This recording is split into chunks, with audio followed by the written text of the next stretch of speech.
Joining us and welcome and Region Sports 2021-20 Vikings for the Duneland Conference Championship.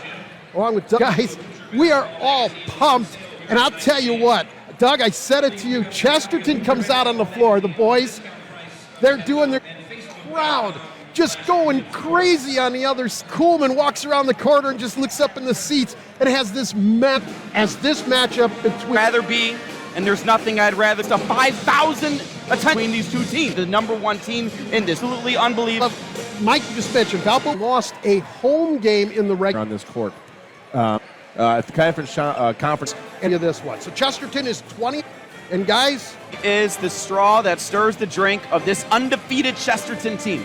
Try the game and almost 6 assists. Either way. The ball in the fourth quarter. He's done a figure speed kind of guy. He runs in trend. Two possessions and get here at over the holidays streak. And mom and dad are both Division I. Great run.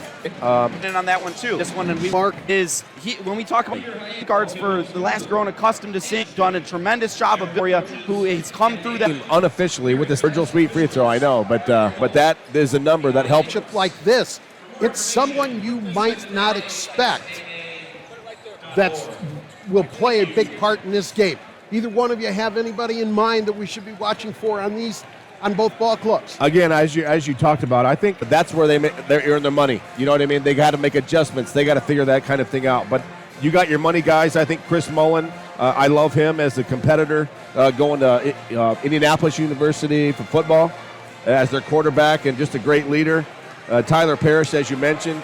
There's a lot of skill on the court tonight, so it's going to come down to doing the little things right and who can stay out of foul trouble, I think. Yeah, I agree with that, Jerry, though, to answer your question about a guy you're saying that could potentially be a dark horse in this one and come and make an impact play or have an impact game, correct? Mm-hmm. Okay, so I would say Michael Flynn is an X factor for this Valparaiso Vikings team. Michael Flynn averages 6 points a game. He shoots 45% from the field, 35% from three. But here's the thing with Michael Flynn. If Michael Flynn can bury a three early, or he can split, go 1 for 2 in the beginning of the game, but as long as he sees one go in, he knows he's locked in. Michael Flynn is one of those guys where he can explode. He's one of those green machine type guys where he can just let it ride the whole night. And if he can find his shooting stroke in this one, this can be an absolute game wrecker of a type performance from a guy in Michael Flynn coming off the bench. There you have it, a little breakdown on both of these clubs. Number 1, Chesterton. Number 7, Valparaiso, coming your way tonight on the Region Sports Network. First, right now, the Friday night forecast brought to you by our friends at Economy Electric Heating and Cooling. Economy Electric Heating and Cooling, keeping you cool in the summer and cozy in the winter. Windy tonight. Cloudy skies will become partly cloudy after midnight. The low about 8. Flood warning after the fast melt earlier this week, and then the large amount of snow that took us. Brought to you by Economy Electric Heating and Cooling. Economy Electric Heating and Cooling with a 24/7 emergency service. Comfort isn't far away. We're going to take a short break, and then we'll be back with the national anthem, the starting lineups, and the tip-off of this one from Chesterton between the host Trojans and the Valparaiso Vikings. You're watching Game Night. Hi, I'm Crowell Company's Lantern Man. I'll cover your motorcycle. I'll be with you on the water. I'll be with you on the snow to 9 p.m. As Crowell Company's Lantern Man, I'm your insurance superhero. Crowell Companies, the insurance professionals in Highland, Maryville, and Michigan City. Are the freezing temperatures of winter starting to give you the blues? Can't wait till summer? Well, summer has arrived at the 2022 Lake County Boat Show. Come on out to the Lake County Boat Show at the Lake County Fairgrounds, running February 25th through the 27th. Check out the 2022 models from Sanpan, Hurricane, Bayliner, and more. From canoes to kayaks, wave runners to pontoons, you'll find it all. For more info, check out the website lakecountyboatshow.com. We'll see you there, and don't forget the sunblock.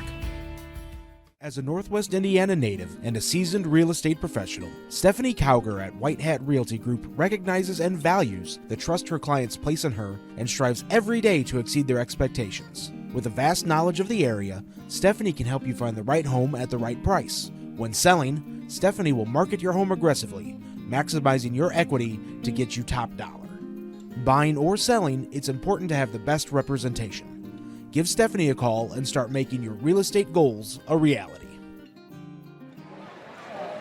We want to remind you that this broadcast is a production of the Region Sports Network. Any other use, duplication, reproduction, or retransmission of the accounts and descriptions of this contest without the express written consent of the Region Sports Network is prohibited. Along with Mike Jamia and Doug Nelson, Jerry Siska back with you courtside here at Chesterton High School as both teams headed to the locker room for their final instructions and are returning to the floor now to a thunderous ovation from the fan bases on both sides. A thunderous ovation indeed, folks. We'd like to apologize for the Wi-Fi issues that we're receiving here. Crowd Companies, they have offices open from 9 to 7, Monday through Friday, and Saturdays until 2 in Highland, Maryville, and Michigan City. Also, stay with us, please, after the game when we'll name the play of the game. It's presented by IKORCC, the Indiana, Kentucky, Ohio Regional Council of Carpenters. And then one more award after the game, and that'll be the Region Sports Network Blue Collar Player of the Game. Brought to you by the Region Sports Network, the only game in town. Guys, the other thing about this, these two teams, it's not just tonight. These two teams are both participants in sectional number 2 at Portage. We could go through all this again in 2 weeks. But while that atmosphere probably will be insane as well, there's been the anticipation and the preparation building for tonight's contest. Even if they meet again, it's going to be hard to top this atmosphere. Oh, absolutely. This is a game where it was circled on the calendar for both teams. They circled this one, and they've been looking forward to it all season, like you've mentioned. And I would say this, they're playing for a DAC championship. Valparaiso would love to paint another number in their gym. Don't get me wrong, and I'm not trying to underscore the importance of this game, but these two teams care more about winning in 2 weeks than they do tonight. So while tonight is an outstanding atmosphere and how special it is and how incredible of a game this is, these two teams, this is all bragging rights more than anything, and that even is just as special, if not more, than playing for a championship. Yeah, the postseason is a whole other animal. So this is about just seeing where you're at and matching up and lining up and keeping momentum going in the right direction.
Much. That roar at the conclusion of the national anthem gives you an idea how full this gym is, how fired up this crowd is. Valparaiso.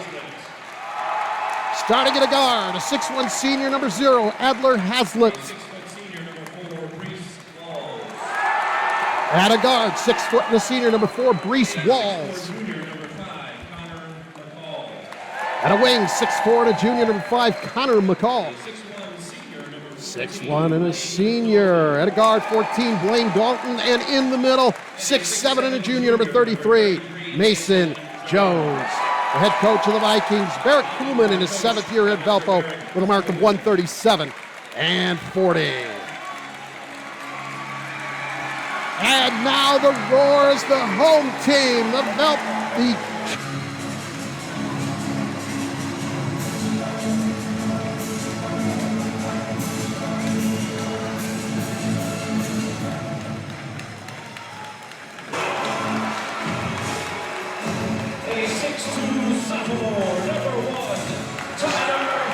Starting a 6'2 sophomore, number 1, Tyler Parrott.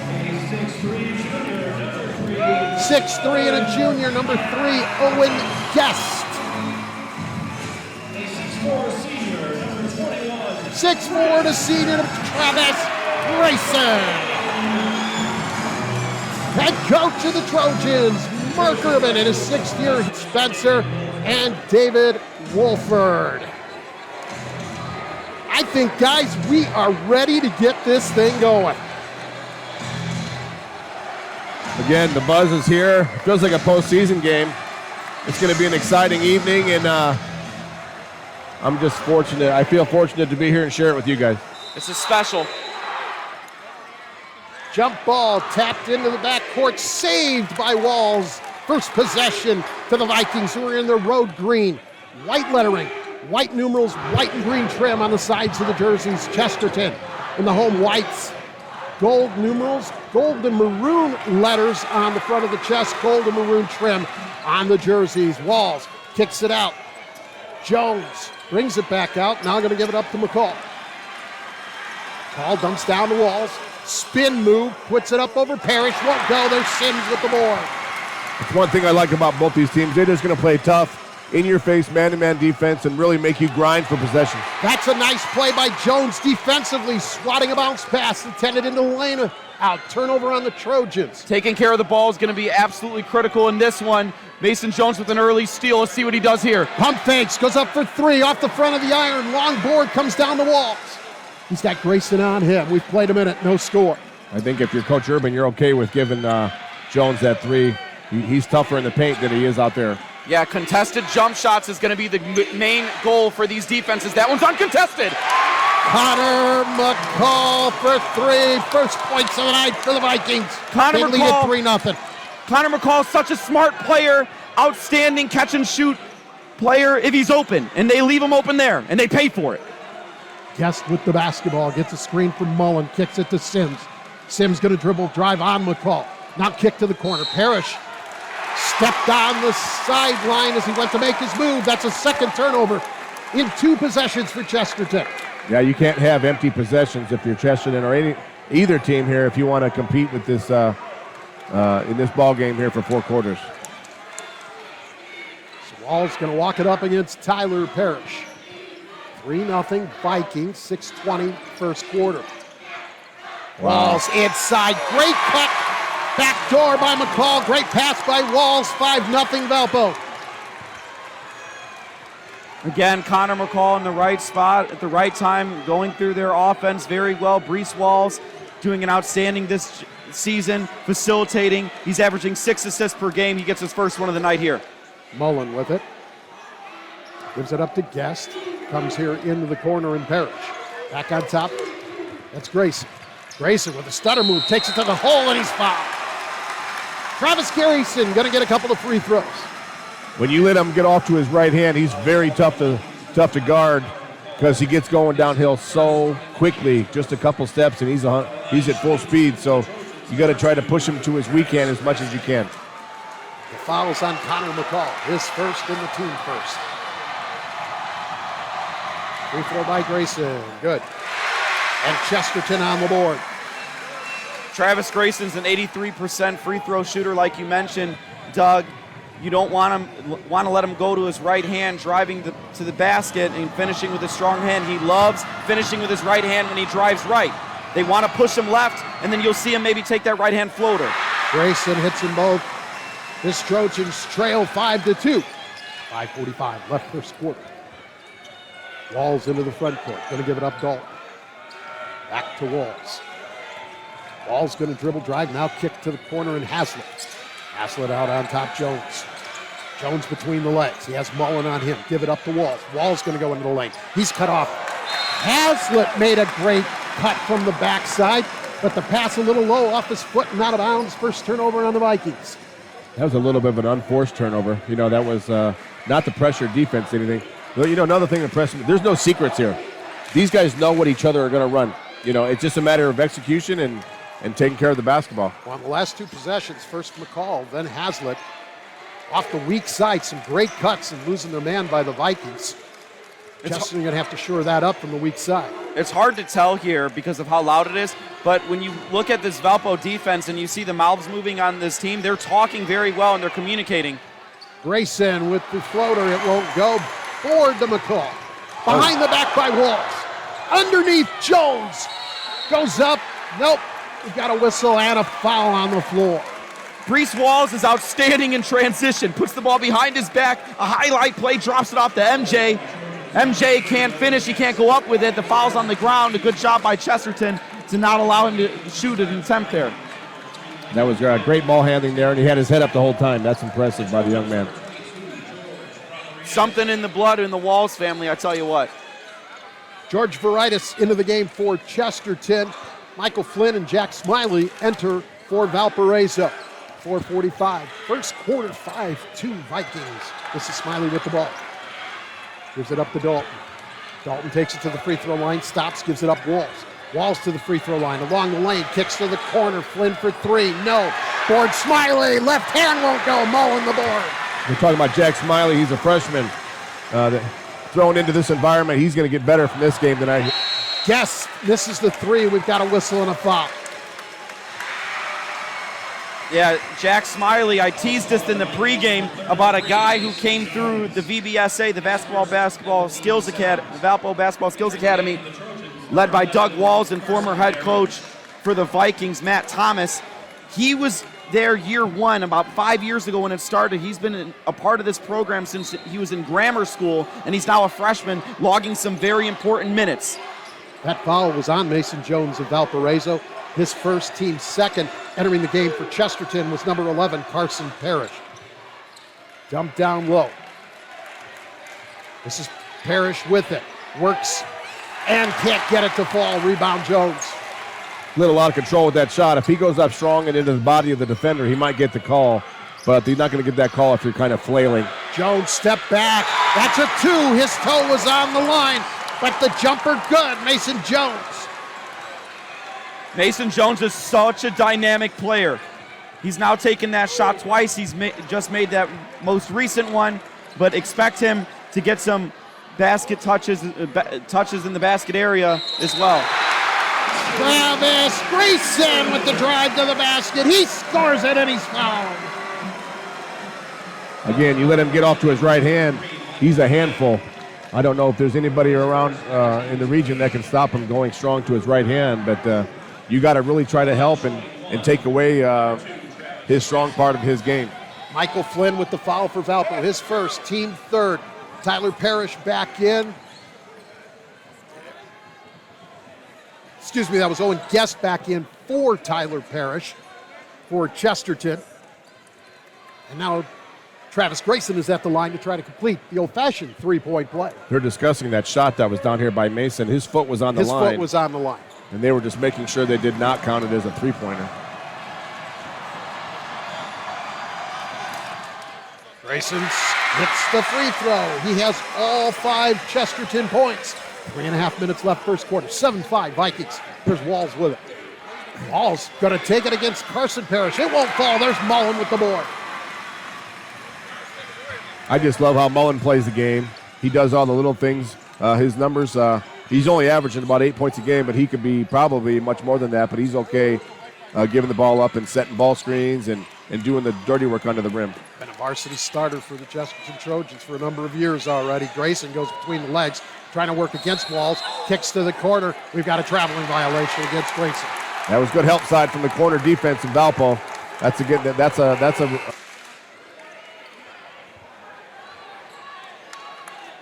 Valpo's going to their bench pretty early here. Both teams have. Both teams have played 7 already. Here's Smiley bringing it up. It's a little help from Jones. Gets around it, goes to the corner. McCall wants a 3. No, too short. Ball last touch by Grayson. Grayson and Smiley battling for the rebound. That was the right call. It was off. Comes into Hazlitt. Hazlitt to McCall. Swung around and Dalton. Dalton goes low post. Jones over Mullen. No. Varitis with the rebound for Chesterton. Grayson the other way. It's a little screen. Mullen's got to look for 3. In and out. Well, fall, loose ball. Haslett gets it for the Vikings. He's a guy, Mike, if he gets off too early, you talked about a guy starting hot and getting hot. He's a guy that I think that is the same way, Chris Mullen. Yeah, absolutely. Dalton for 3. That's no good. Grayson had position and a whistle and a foul coming against the Vikings. It'll be Jack Smiley picking it up. Yeah, and Chris Mullen is one of those guys, like you mentioned, you love the way he plays the game. He's taken 10 charges this season. He shot fakes quite a bit. He's always there in the right position for putbacks and drop-offs, and he can score off either shoulder.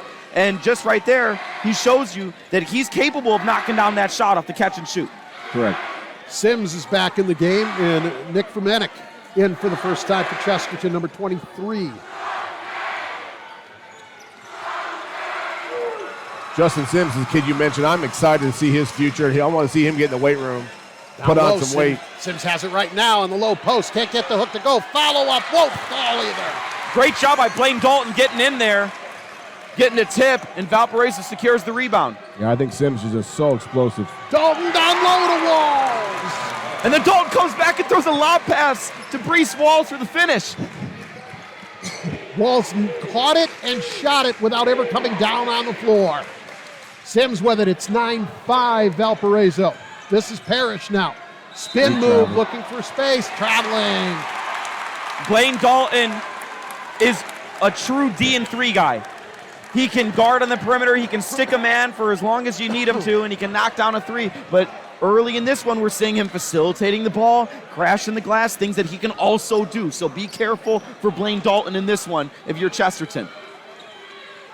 There's Walls. Goes to Jones. Kicked over in Haslett. Back to Jones. Jones at the free throw line gives it up to Dalton. Dalton tries to drive the lane. There's nothing there. Converged on by 3 Trojans. Tie up jump ball. We've talked about it. I think with the familiarity with these two teams, I think things are getting a little chippy here early on. Right now, they are. Alternate possession. The ball goes to Chesterton. It started with the last possession on this end of the floor. A couple guys were jawing, and then the same 2 guys ended up on the loose ball down here. So we'll see how that escalates here tonight. This is a rivalry game. 1 minute remaining in the quarter. Chesterton with the basketball, trailing by 4. These schools know each other so well, like you mentioned, Doug. And a tip and a steal by Brees Walls. What a hustle and job while on the floor to corral that ball and keep it from going out of bounds by Walls. Jones with it. Needs help. Gets it from Haslett. 38 seconds. It's tough to steal the ball from Grayson. That was quick hands by Walls. Jones, dribble drive to the basket. He's fouled. Yeah, Mason Jones early in this one has been shooting jump shots, standstill jump shots. This one he drives baseline, absorbs the contact. He goes to the free throw line. And like you mentioned in the pregame, this Valparaiso team shoots 80% from the free throw line. Mason Jones at 76%. Able to almost makes his first though. Mike putting on the old announcer's jinx nice and early. Good work, buddy. Good start. They'd rather get jinxed now early than late, maybe. I don't know. You can't make up for them. You make them now so you don't have to make them later. You're right. Second one by Jones. Good. Whistle. Substitutions coming in for the Vikings. 42, Jack Kuka. And let's see who else. Flynn back in as well. Thank you, Mike. Of course. Blaine Dalton. We'll see if he can continue this defensive effort. There's 23 seconds left. Valparaiso's looking to get a stop. Chesterton looking to their bench, maybe trying to get a set here. You see the Valpo coaching staff looking at Urban, waiting for him to call a play. That's how I'm telling you. These guys are scouted and scouted and scouted. This is Parrish with it. Carson Parrish looking for some space. Finds a little bit, takes it to the glass, off the glass. That won't go. Ball loose. Walls has it. 3/4 court shot off the back of the iron. And no good. That's the end of the first quarter with the score. Valparaiso 10, Chesterton 5. You're watching Game Night on the Region Sports Network. The only game in town. From schools to stadiums, hospitals and bridges, everywhere you look, union carpenters are building Indiana. With jobs and skilled trades in high demand, there's never been a better time to start building your future. As an apprentice, you'll earn a debt-free college degree, earn while you learn, and receive great benefits like healthcare and retirement. So what are you waiting for? Visit carpenters.com to learn more. Visit carpenters.com and start building your future today. I think the balance of Valpo will help. I think it will too, Doug, along with Mike Jamia. That's Doug Nelson. I'm Jerry Siska back here at Chesterton High School, where Valpo leads Chesterton 10-5 after one quarter. And Doug, as we were coming back, you said you think the depth of Valparaiso is going to help them in this one. Both teams, though, you talked about it in the first quarter, went to the bench fairly early in this one. Yeah, again, Valpo's got guys. They only have one guy in double figures. They have a bunch of guys, though, right around 8 or 9 points a game. So, they don't have to rely on just one or two guys to step up and put the ball in the basket. Balance and depth is how the Vikings have gotten it done. Travis Grayson got a short breather there along with the quarter break, and he is back into the game as we start this second quarter. 10-5 in favor of the Vikings. Travis Grayson with all 5 points for Chesterton. Walls, McCall, and Jones have all scored for Valparaiso. Pass knocked away from behind by Mullen. Sims to the hole. Oh! Oh my! Mark that at the 7:43 mark. That's a possible play of the game presented by IKOR. CC Justin Sims with the slam. Sorry, he is so explosive. He can play inside and outside. And now a travel call on McCall. He can create trouble on the defensive end from the paint. Also on the perimeter. He's going to be a real handful for Doolin teams here next couple years. The whistle is not just for a travel, but to get the roof back on this place as it blew off after Justin Sims threw it down with the two-hand flush and then an ensuing travel for the Vikings on their next possession. My goodness. 10-7 Valpo. Grayson with the stutter step, trying to find some room on the baseline. Good defense by Walls. He can't find anywhere to go. Sims to Guest. To Mullen. Mullen gives up the dribble, needs help. Grayson gives it to him. 3 in the corner from Guest. It rolls in, out, and goes back down, and we're tied. That's such a tough basket. That was such a good closeout by Dalton. But Owen Guest, he's a big-time shooter. And he loves that corner 3. To the corner. This is Dalton behind the back. Swatted away by Sims. And out of bounds. It'll stay with the Vikings. Tell me how good he's going to be in a couple years with about 25 pounds on him. That young man can do it all. And right now he's got a supporting cast with Grayson and Mullins. But as he becomes more of the focal point of this offense and defense for Coach Urban, it's going to be a lot of exciting times here. Haslett and Flynn, 0 and 3 respectively, re-enter the lineup for Valparaiso. And this is Jones. Jones wanted to step back 3. Good defense by Mullen. Jones gets it again, tries to split a pair. Quick hands. Guest able to steal it. Up the floor. Tyler Parrish for 3 off the iron. No good. And it's Smiley with the rebound. Mark Urban with that clap after it missed because he knew that would have blew the roof off the place. Here's Smiley for 3. Misses everything. Grayson the other way for Chesterton. Gets the trailer Guest. Across Sims travels. Yeah, that's again where he's got to go ahead and sweep and use his left hand. You catch it from the right and attack the left. You kind of drag your pivot foot when you catch it and take off in the same direction. Carson Parrish, number 11, in as Tyler Parrish has a seat. 6 minutes remaining first half. We're tied at 10. Might be saying tied at 10. What a low-scoring game. No, what an outstanding game it has been so far. For 20 total points being scored in this one, we've had so much action in this one. But playing at a pace, and a good pace, is very important. Jones, no. What a board by Walls. Gives it up to Haslett, who scores. Adler Haslett put that one right over the fingertips of Justin Sims. A great pass by Walls after the great rebound. Plucking it from the sky with one hand. He gets a steal. Here's Jones the other way. Lost the handle on it, but able to score it without traveling. Mason Jones. Timeout. We're going to keep it right here. 30-second timeout. Tyler Parrish going to re-enter for Chesterton. White time, Chesterton calls it a 30, 5:20 remaining in the first half. 4-point lead for the Vikings at 14-10. Stay with us after the game as we'll name the Region Sports Network Blue Collar Player of the Game. That's brought to you by the Region Sports Network, the only game in town. And also at the conclusion of tonight's game, we'll name the Crowell Company's Lantern Man Superhero of the Game. Crowell Company's proud to recognize the superheroes on the basketball court. Anytime you hear some scores during our broadcast or afterwards, that is the scoreboard update, hometown scoreboard update that's always brought to you by Strack and Van Til. Strack and Van Til, your favorite Indiana-made grocery store. If you're Valparaiso, you got to continue to play team defense and getting out and running in transition. Those are going to be essential keys to the game for the Vikings. And if you're Chesterton, you really need a score here to make sure that you stop this momentum that the Vikings have just gained. Mullen lost the handle on the ball. Last touch by Walls. It'll stay with the Trojans. I think it's also a game of spurts and runs. You know, you want to try to limit. You saw Chesterton came out with, I think, a 5-0 run, and then now we've had two back-to-back baskets by Valpo. You want to limit those big runs and try to snap those streaks and keep that momentum going.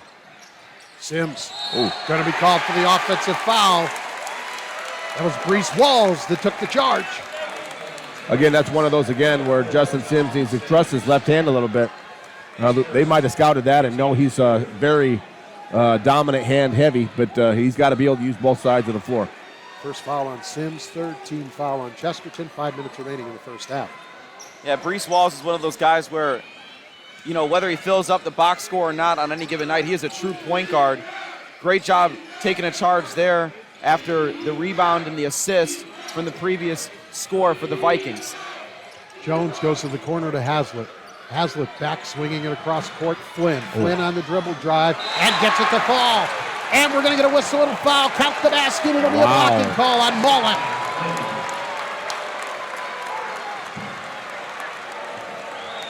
To go on what you were saying, Mike, about Brees Walls, I would imagine he's the kind of guy that spends a lot of time with film. Absolutely. I bet he's a student of the game, and I would imagine that was a scouting foul right there on him. Absolutely. Brees Walls is not just watching film by himself either. I mean, he's got, you know, Doug Walls, his uncle, he's got his cousins and Evan and Colin, and they're always talking. It's such an outstanding family of point guards, and Valparaiso is so fortunate to have had them for all these years. And this is the last hurrah. This will be the last Walls point guard for this Viking program. Michael Flynn picks up the foul, his second, team fourth. Flynn had just completed the three-point play with the free throw, and after a 10-10 tie, Valpo is on a 7-0 run. So, Doug, you talked about the runs. Chesterton started 5-0 right off the bat. Now 7-0 going on by Valpo. Yeah, you want to. If you're Chesterton, you need to stop and try to limit these runs, like we mentioned. Jones brings it to the top, gives it up to McCall. McCall to Walls. To the corner and Haslett. Back to Walls.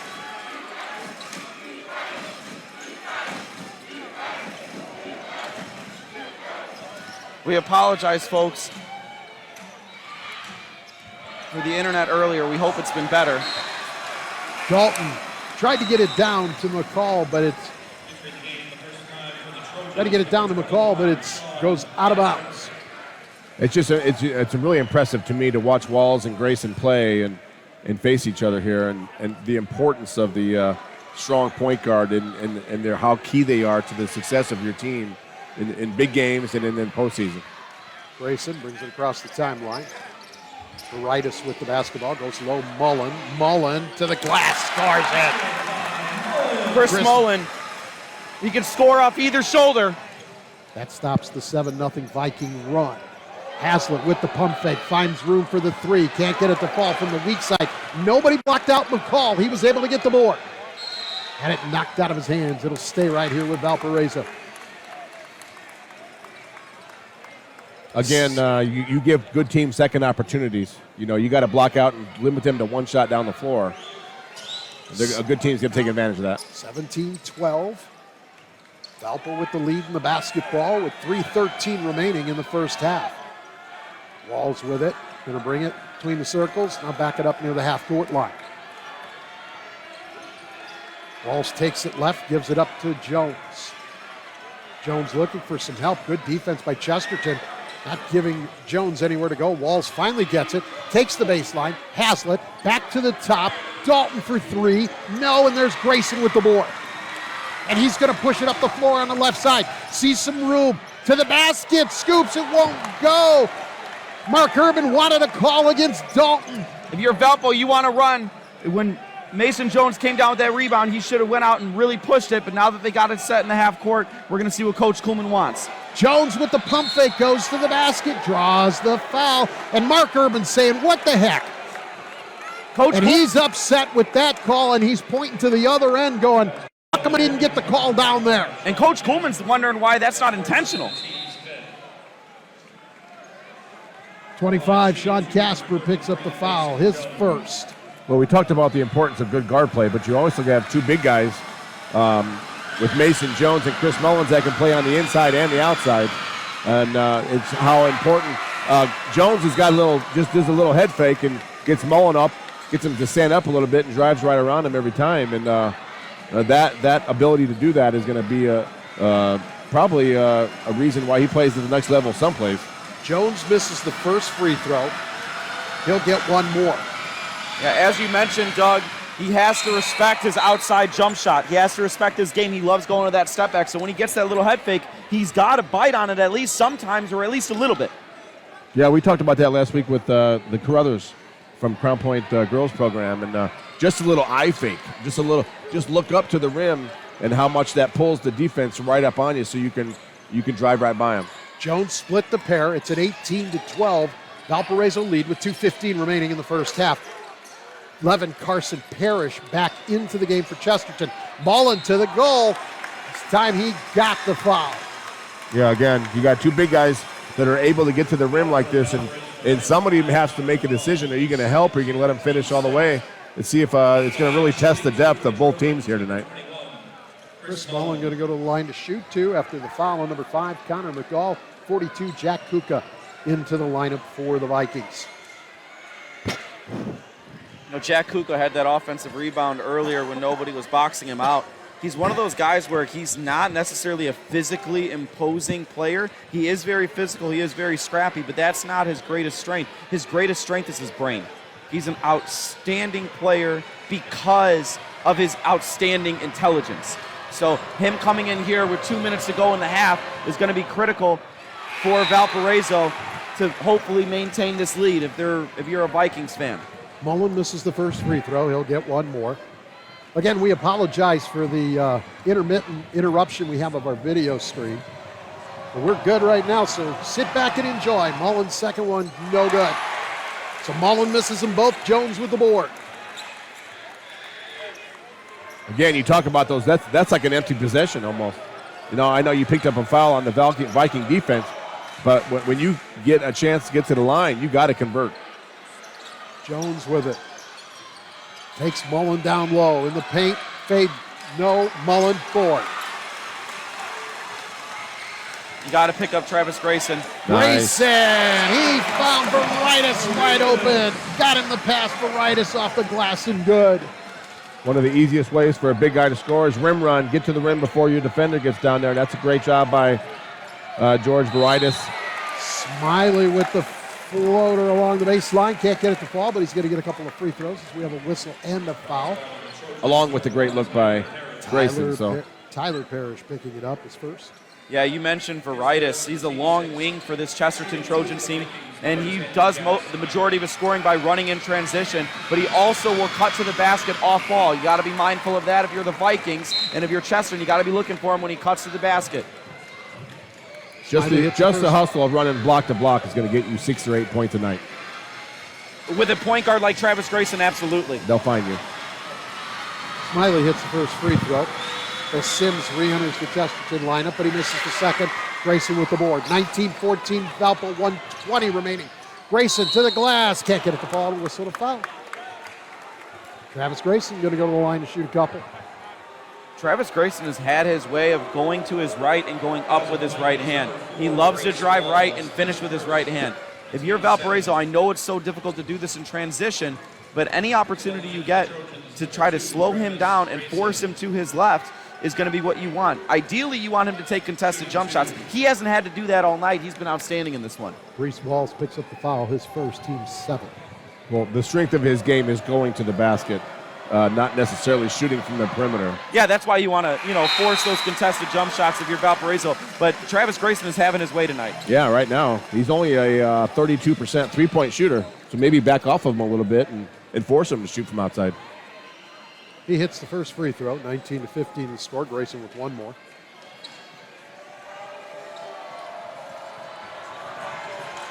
Free throw is up and good. Grayson hits them both. 3-point game. Vikings with the lead in the basketball. Hazlitt, some full court pressure now. Yeah, a little half three-quarter court trap, but they're just backing up and match up. That's pretty nice by Chesterton, just to slow down the ball a little bit. Jones with it. To the free throw line. Gives it up Hazlitt. Back to Jones. Jones lost the handle on the dribble drive. Tried to save it. Carson Parrish gets it for Chesterton. Then throws it away. Here's Walls the other way for the Vikings. Gives it up Jones. You got under a minute left. Jones finds Walls, and it's blocked by Sims. No, it's going to be called goaltending. Yeah, you can't put your hand up in the rim now, even if you don't touch the ball. That's the right call.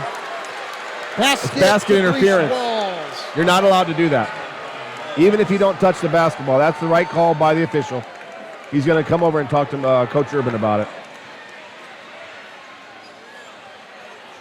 But even if he doesn't touch the basketball, it's still basket interference.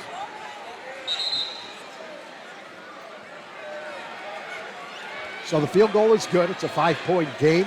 21-16. Vikings lead it. 35 seconds remaining in the first half. Grayson walking it up. Grayson stops, finds room, and we've got a whistle and a foul. There'll be no shot. The foul was on the floor. I think a second on the Walls. Yeah, so he picks up his second here right before the end of the first half. Guest back in, and Carson Parrish out. A couple more free throws coming for Travis Grayson.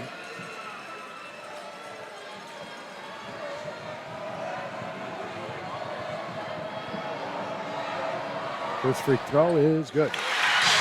Again, you're talking about a guy shooting 83% from the line. He's having a good night from the line here so far. Those are great attributes of a point guard that's going to help your team win a big game, like we said, and do well in the postseason. Yeah, Travis Grayson is a primetime player, and on no bigger stage this season, he's playing outstanding. Grayson hits them both.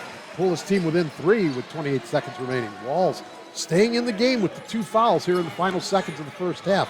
Dalton with it. Jones will bring it with the dribble across the half-court line. Back to Walls, 18 seconds. It's all the more reason for Valpo. Maybe hold it for one shot. Jones and Dalton. Oh, Dalton got that dribble picked up just in time as Grayson with the quick hands nearly stole it. Walls, 4 seconds, 3 to Jones. Turnaround, throws it up at the basket, off the rim, no good. And that's the end of the first half with the score. The Valparaiso Vikings 21, the Chesterton Trojans 18. You're watching Game Night on the Region Sports Network, the only game in town.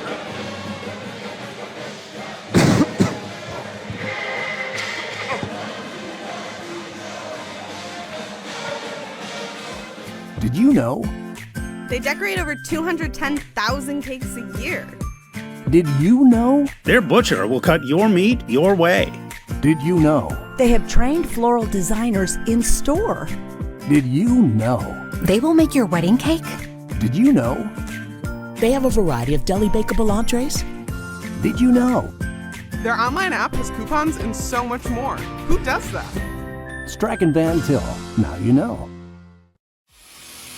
From schools to stadiums, hospitals and bridges, everywhere you look, union carpenters are building Indiana. With jobs and skilled trades in high demand, there's never been a better time to start building your future. As an apprentice, you'll earn a debt-free college degree, earn while you learn, and receive great benefits like healthcare and retirement. So what are you waiting for? Visit carpenters.com to learn more. Visit carpenters.com and start building your future today.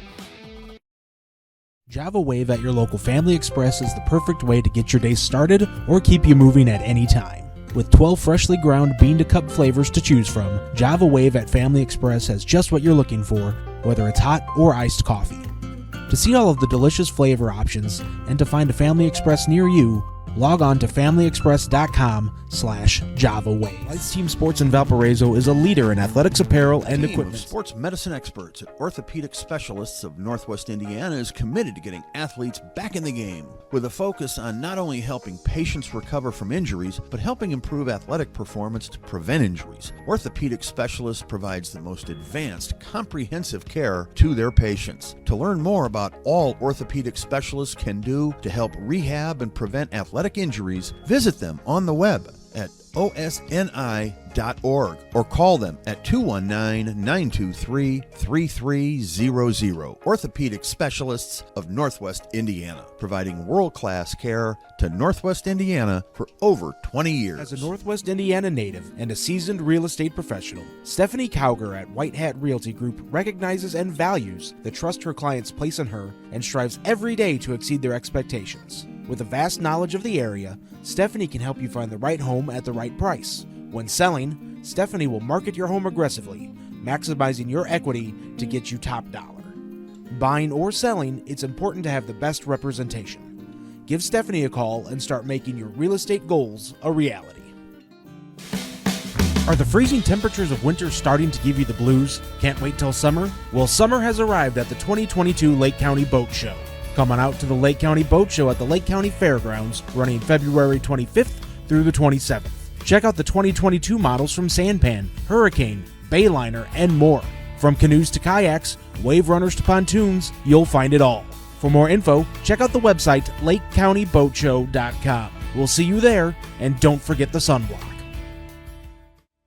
Hi, I'm Crowell Company's Lantern Man. I'll cover your motorcycle. I'll be with you on the water. I'll be with you on the snow. I'll cover your insurance needs wherever you go. I'll be at Crowell Agency from 9 a.m. to 9 p.m. As Crowell Company's Lantern Man, I'm your insurance superhero. Crowell Companies, the insurance professionals in Highland, Maryville, and Michigan City. Did you know? Wow, they'll prepare fresh fish while you wait. Did you know? They make over 40,000 donuts from scratch every week? Did you know? They offer 23 different deli platters for your party? Did you know? They have freshly chopped fajita mix ready to cook. Did you know? They have the best fried chicken in the area? Did you know? They offer our signature curbside service 14 hours a day. Strachan Van Til. Now you know. From schools to stadiums, hospitals, and bridges, everywhere you look, union carpenters are building Indiana. With jobs and skilled trades in high demand, there's never been a better time to start building your future. As an apprentice, you'll earn a debt-free college degree, earn while you learn, and receive great benefits like healthcare and retirement. So what are you waiting for? Visit carpenters.com to learn more. Visit carpenters.com and start building your future today. As a Northwest Indiana native and a seasoned real estate professional, Stephanie Cowger at White Hat Realty Group recognizes and values the trust her clients place in her and strives every day to exceed their expectations. With a vast knowledge of the area, Stephanie can help you find the right home at the right price. When selling, Stephanie will market your home aggressively, maximizing your equity to get you top dollar. Buying or selling, it's important to have the best representation. Give Stephanie a call and start making your real estate goals a reality. Welcome back to Game Night in the Region. Valpo leads Chesterton 21-18 here at halftime. And we'd like to take this opportunity to wish Mr. and Mrs. Brian Faisal a happy 16th anniversary. Congratulations, and we wish you many more years of happiness. Brian is a longtime supporter of the Region Sports Network through his work at Family Express. Let's go through some of the numbers very quickly. First for Valparaiso, Adler Haslett has 2 points. Michael Flynn has 3 points and 2 fouls. Reese Walls, 4 points and 2 fouls. Connor McCall, 5 points and 2 fouls. Jack Smiley has 1 point. Blaine Dalton started and has played but has not scored. Mason Jones, 6 points, 1 foul. And Jack Kuka has played but has not scored. The Vikings in the first half, 4 of 7 at the free throw line for 57%. Now for the Chesterton Trojans, Tyler Parrish has played but has not scored and has 1 foul. Travis Grayson has 9 points and has gone 7 of 7 at the free throw line. Owen Guest has 3 points and 1 foul. Justin Sims, 2 points and 1 foul. Carson Parrish has played. Chris Mullen, 2 points and 1 foul. George Veritas, 2 points. Nick Fermanek has 1 foul, and Sean Casper 1 foul. 7 of 9 at the free throw line for Chesterton in the first half for 78%. Vikings scored 10 in the first, 11 in the second for the total of 21. Chesterton, 5 in the first, 13 in the second for their total of 18. So guys, how about some thoughts? How about some thoughts on the first half? Again, we talked about the balance of Valpo, and it's really paying off so far. You said Jones has 6, McCall has 5, and Brees Walls has 4, along with his assists and steals on both ends of the floor. And Grayson has been really strong from the free throw line. They're going to have someone step up and be able to put the ball in the basket from the field here if they want to compete here for 4 quarters. Yeah, if you're Chesterton, you're going to have to get Owen Guest some more open looks from 3, as well as Tyler Parrish. He can catch and shoot the 3 as well. And that's the big thing, is that Travis Grayson has been outstanding in this one, and you have to imagine that somebody else is going to step up, maybe off the bench. Carson Parrish, he's another guy that can catch and shoot the 3 as well.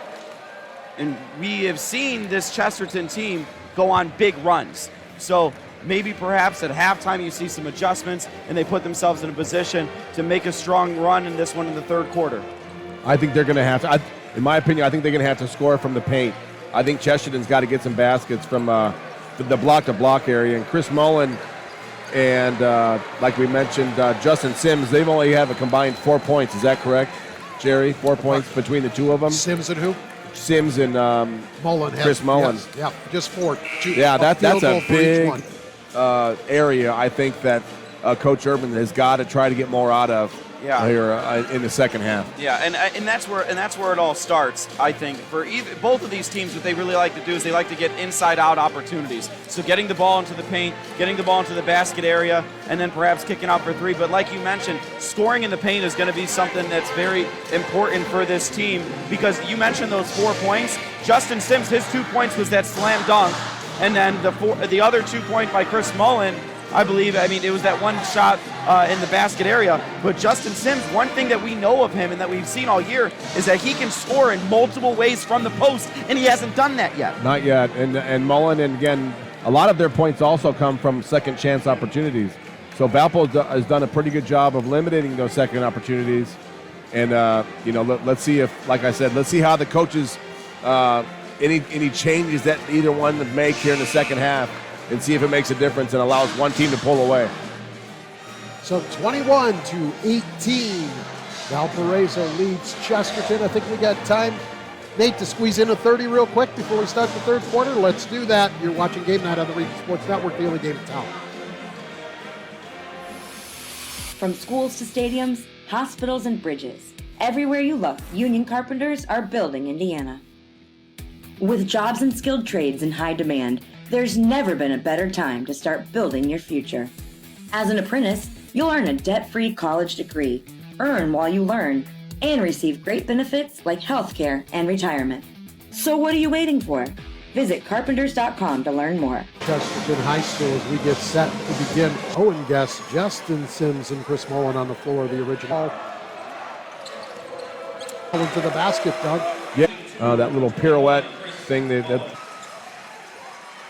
Back of the iron, nope. That's a smart move by Travis Grayson. He trapped on the baseline, needs help, gets it from Mason. Jones. Now Dalton. Now Haslett. Now McCall. Jones working on Mullen. Spin move to the right off the glass. Too strong. Knocked around. Jones gets it. Gives it to a cutting Wall. Trapped in the lane. Jones for time. Coming off an offensive rebound like that's one of the best times to shoot the three. It was a great pass and found Jones on the perimeter, but that's one of the best times to do it after a second chance opportunity. Grayson looking to give it up to Sims. Intercepted by McCall. Foul on Chesterton. A little frustration foul there from Justin Sims. Ball got away from him, and you're fouling 90 feet away from the basket. You just don't want to do that. Foul there was on Justin Sims, the second. Team's first in the second half. Mason Jones down low. Up top of McCall. Yeah. Mason Jones with the pump fake. He got Mullen in the air. He goes to the glass. It won't count. It won't go. Yeah. Yeah, Mason Jones doing an outstanding job. We talk about how dynamic of a player he is. He had that inside-out three from the top of the key, being able to get to the paint, and this one, and get to the foul line. Yeah, Chris Mullen's got to do a better job of closing him out. He left his feet. Again, we've been saying that earlier. Jones does a really nice job of head faking, but he's got to close out and keep Jones in front of you. Foul was on Tyler Parrish, his second team in the second half on Chesterton. Jones misses the first free throw, gets another one, gets that one. All three trips to the line for Jones. Missed the first, hit the second. He's 3 of 6. 25-21 Valpo.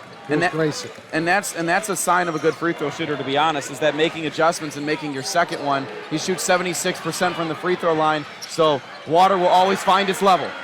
Grayson, 4-3, Travis Grayson. That's another huge inside-out three, this time for the Trojans. There's Jones with it. On a reach in, and that'll be the first on Travis Grayson.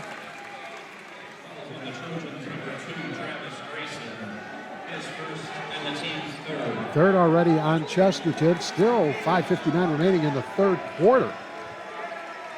Both of these teams are making a concerted effort getting the ball in the lane and making the defense, maintaining the pressure on the defense. And you're either going to foul or you're going to let me go through. Walls, Hazlitt, down low, Jones. Kick out to the top, swung around to the right. Walls.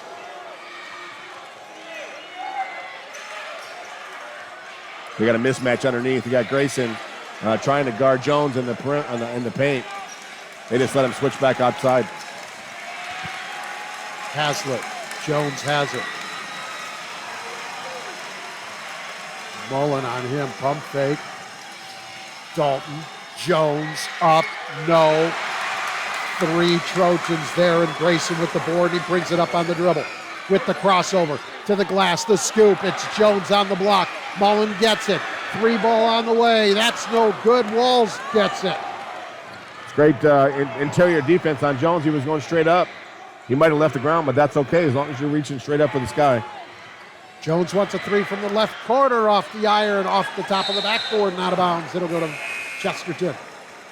Carson Parrish coming back in for the Trojans. Owen Guest will get a break. Michael Flynn back in for Valpo, as is Jack Smiley. McCall with his 3 fouls out, and Hazlitt out.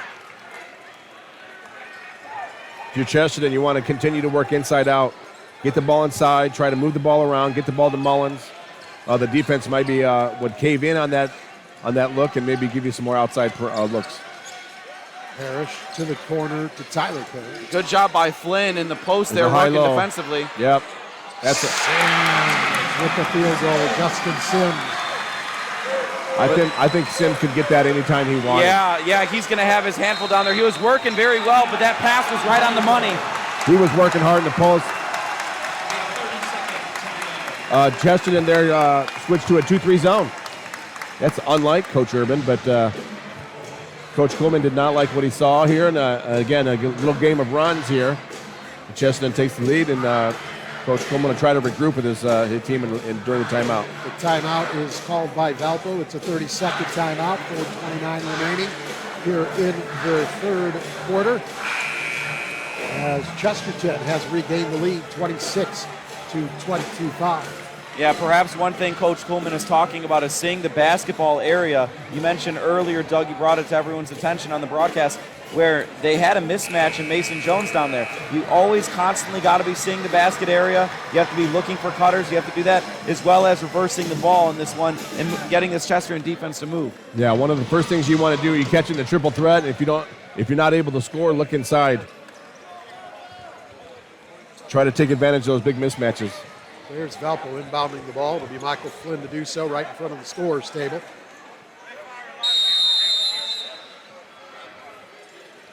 They'll go into the backcourt to Walls. They went back half court man-to-man here. We're approaching the midway point of the third quarter. 1 point lead for Chesterton. To the corner. Dalton, Blaine Dalton for three. His first field goal of the night. Valpo in front by 2. And a big shot right there by Dalton. He's a D&3 type of guy. Gets on the board in this one. Now you're going to see him be relentless on the defensive end as well. Grayson with it. Grayson to the basket. Puts it up. Can't get the shot to fall, but a whistle going against the Vikings, and Grayson will get a couple of free throws. Jack Smiley going to pick it up, his second. I was impressed by, we knew Grayson's very good and skilled, that I just like him being able to go use his weak hand and get to the rim like that. That's impressive.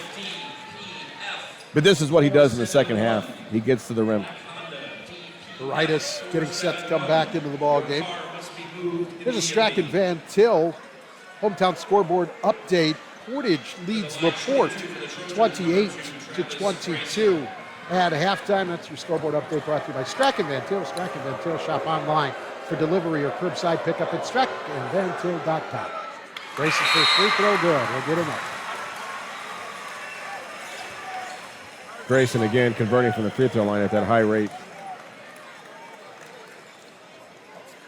So Valparaiso comes in and Mullen has a seat. Take a quick break. Another free throw coming for Grayson. It's up and it is good. And with 3:57 to go in the third, we are tied at 28. Travis Grayson is a very, very good defender as well. So if you're Brees Walls or if you're anyone who is going and dribbling against Travis Grayson, you have to make one quick dribble and then you have to try to go by him. Don't try to do too much because he will get an on-ball steal and take it the other way. Walls with the basketball. Going to give it up, Smiley. Back to Walls. 3.5 minutes in the quarter. Walls goes between the legs. Crossover to the corner. Dalton thought better of the three. Takes it into the paint. The runner. Good. Blaine Dalton. 2 straight field goals. Valpo up 2. Big shot for Dalton there. Being able to penetrate on Justin Sims and get to the lane. That's a nice job. Grayson with it. Kick it around. Valparaiso right to the basket. Over Jones. No. Tap Sims. No. Tapped around Sims. Trying to keep it alive for his teammates. Ended up knocking it all the way into the scorer's table and out of bounds. It'll go to Valpo. And here comes Hazlitt back in for the Vikings. Sims had a chance for the tip in there. I would rather see him catch it with 2 hands and be strong and go right back up and finish at the rim rather than trying to tip it in. Walls across the half-court line. Hazlitt. Down underneath and Jones. Spin move. Kick to the corner. Flynn for 3. No. Grayson to board. He's going to bring it out on the sprint. Gets into the lane and had to throw it up because he had nowhere to go. You don't want to leave your feet without having an idea what you're going to do with it. He got stuck in the air right there. And Blaine Dalton made him pay, and here come the Vikings. Hazlitt for 3. No. And a tie-up. Guest has it, and Hazlitt going to pick up the foul. Justin Sims got to do a better job of blocking out the shooter. He was ready for another highlight reel dunk heading to the other end, but they were fortunate the ball bounced their way, but he's got to do a better job blocking out. First foul on Hazlitt, 3rd team on the Vikings in the second half. Mullen back in, Sims out. And that very well could have been a jump ball with Hazlitt, but an outstanding effort by him to get his hand in there. Even though he's whistled with the foul, it's only his first. It's one of those getting your hand caught in a cookie jar, right, Coach? That's right. Mullen. Love the extra pass. Grayson. Valparaiso to the basket, off the glass, too strong. Jones knocks it around, wasn't able to corral it. And when Valparaiso got it, he's fouled. And that's Brees Walls, his third. Man, he's got to be very careful. You cannot have him get his fourth here in the third quarter. And Michael Flynn going to come in right here as Tyler Parrish just came in for Chesterton. Right, he's very important to Valpo, and you want him as much as you can here in the fourth quarter. And Barrett Kuhlman knows that. He's going to take him out right now with 2:09 remaining in the third. And this is going to be a critical 2 minutes without Walls in at point guard for you against Travis Grayson. This is Mullen with it at the top to Grayson, who's going to dribble, drive, go up. Jones blocked it and got it. Blocked by Jones, then he took it out of the air. Here comes Dalton for the Vikings, 1:50 remaining. That's that one quick move you have to make against Grayson. And now Grayson stole it. But you got to go somewhere with it. Exactly. You can't make a move and stop. Parrish tried to give it up to Mullen, and it's stolen by McCall. You're absolutely right, Coach. He made that one move, got past him, and he just got caught in the lane. And, you know, Travis Grayson, the tremendous defender he is, was able to get the steal right after. And Grayson steals it again. Taking it to the basket against McCall. Star it, and we're tied. How do you weather the storm if you're Valparaiso? Yeah, Haslett with it. You're trying to do it without your point guard on the court, right? Yeah. Grayson just made 2 straight steals off the man running the point right now. 1:05 remaining. Third quarter, we're tied at third. Brees Walls checking in the game. This is a long 60 seconds for Valpo. Jones can't get it to fall. Mullen the rebound.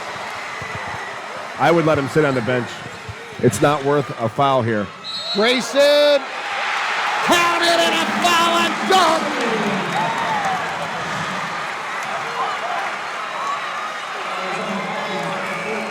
Travis Grayson's absolutely taken over here. Blaine Dalton picks up his first, team's fifth. Travis Grayson with the field goal, and he'll go to the line to complete the three-point play.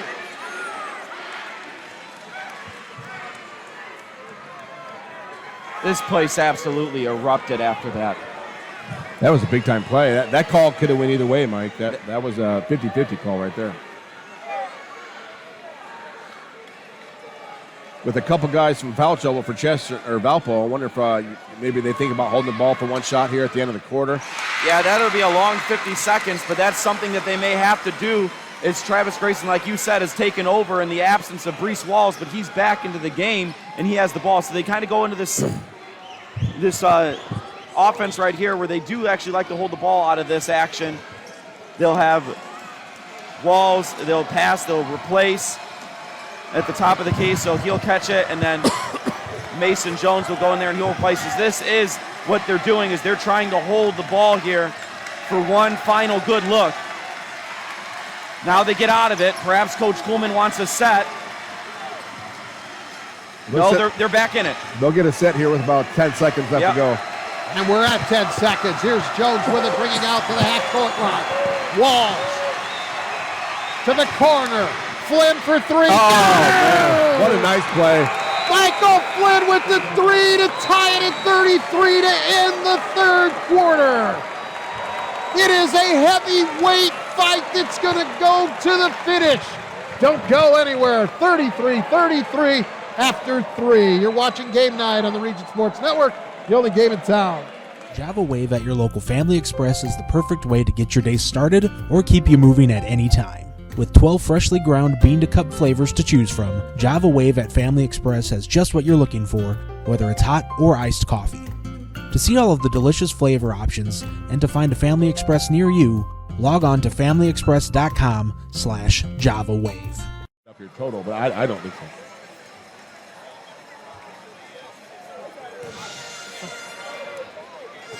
We're good, Mike. We're good. This one is exciting.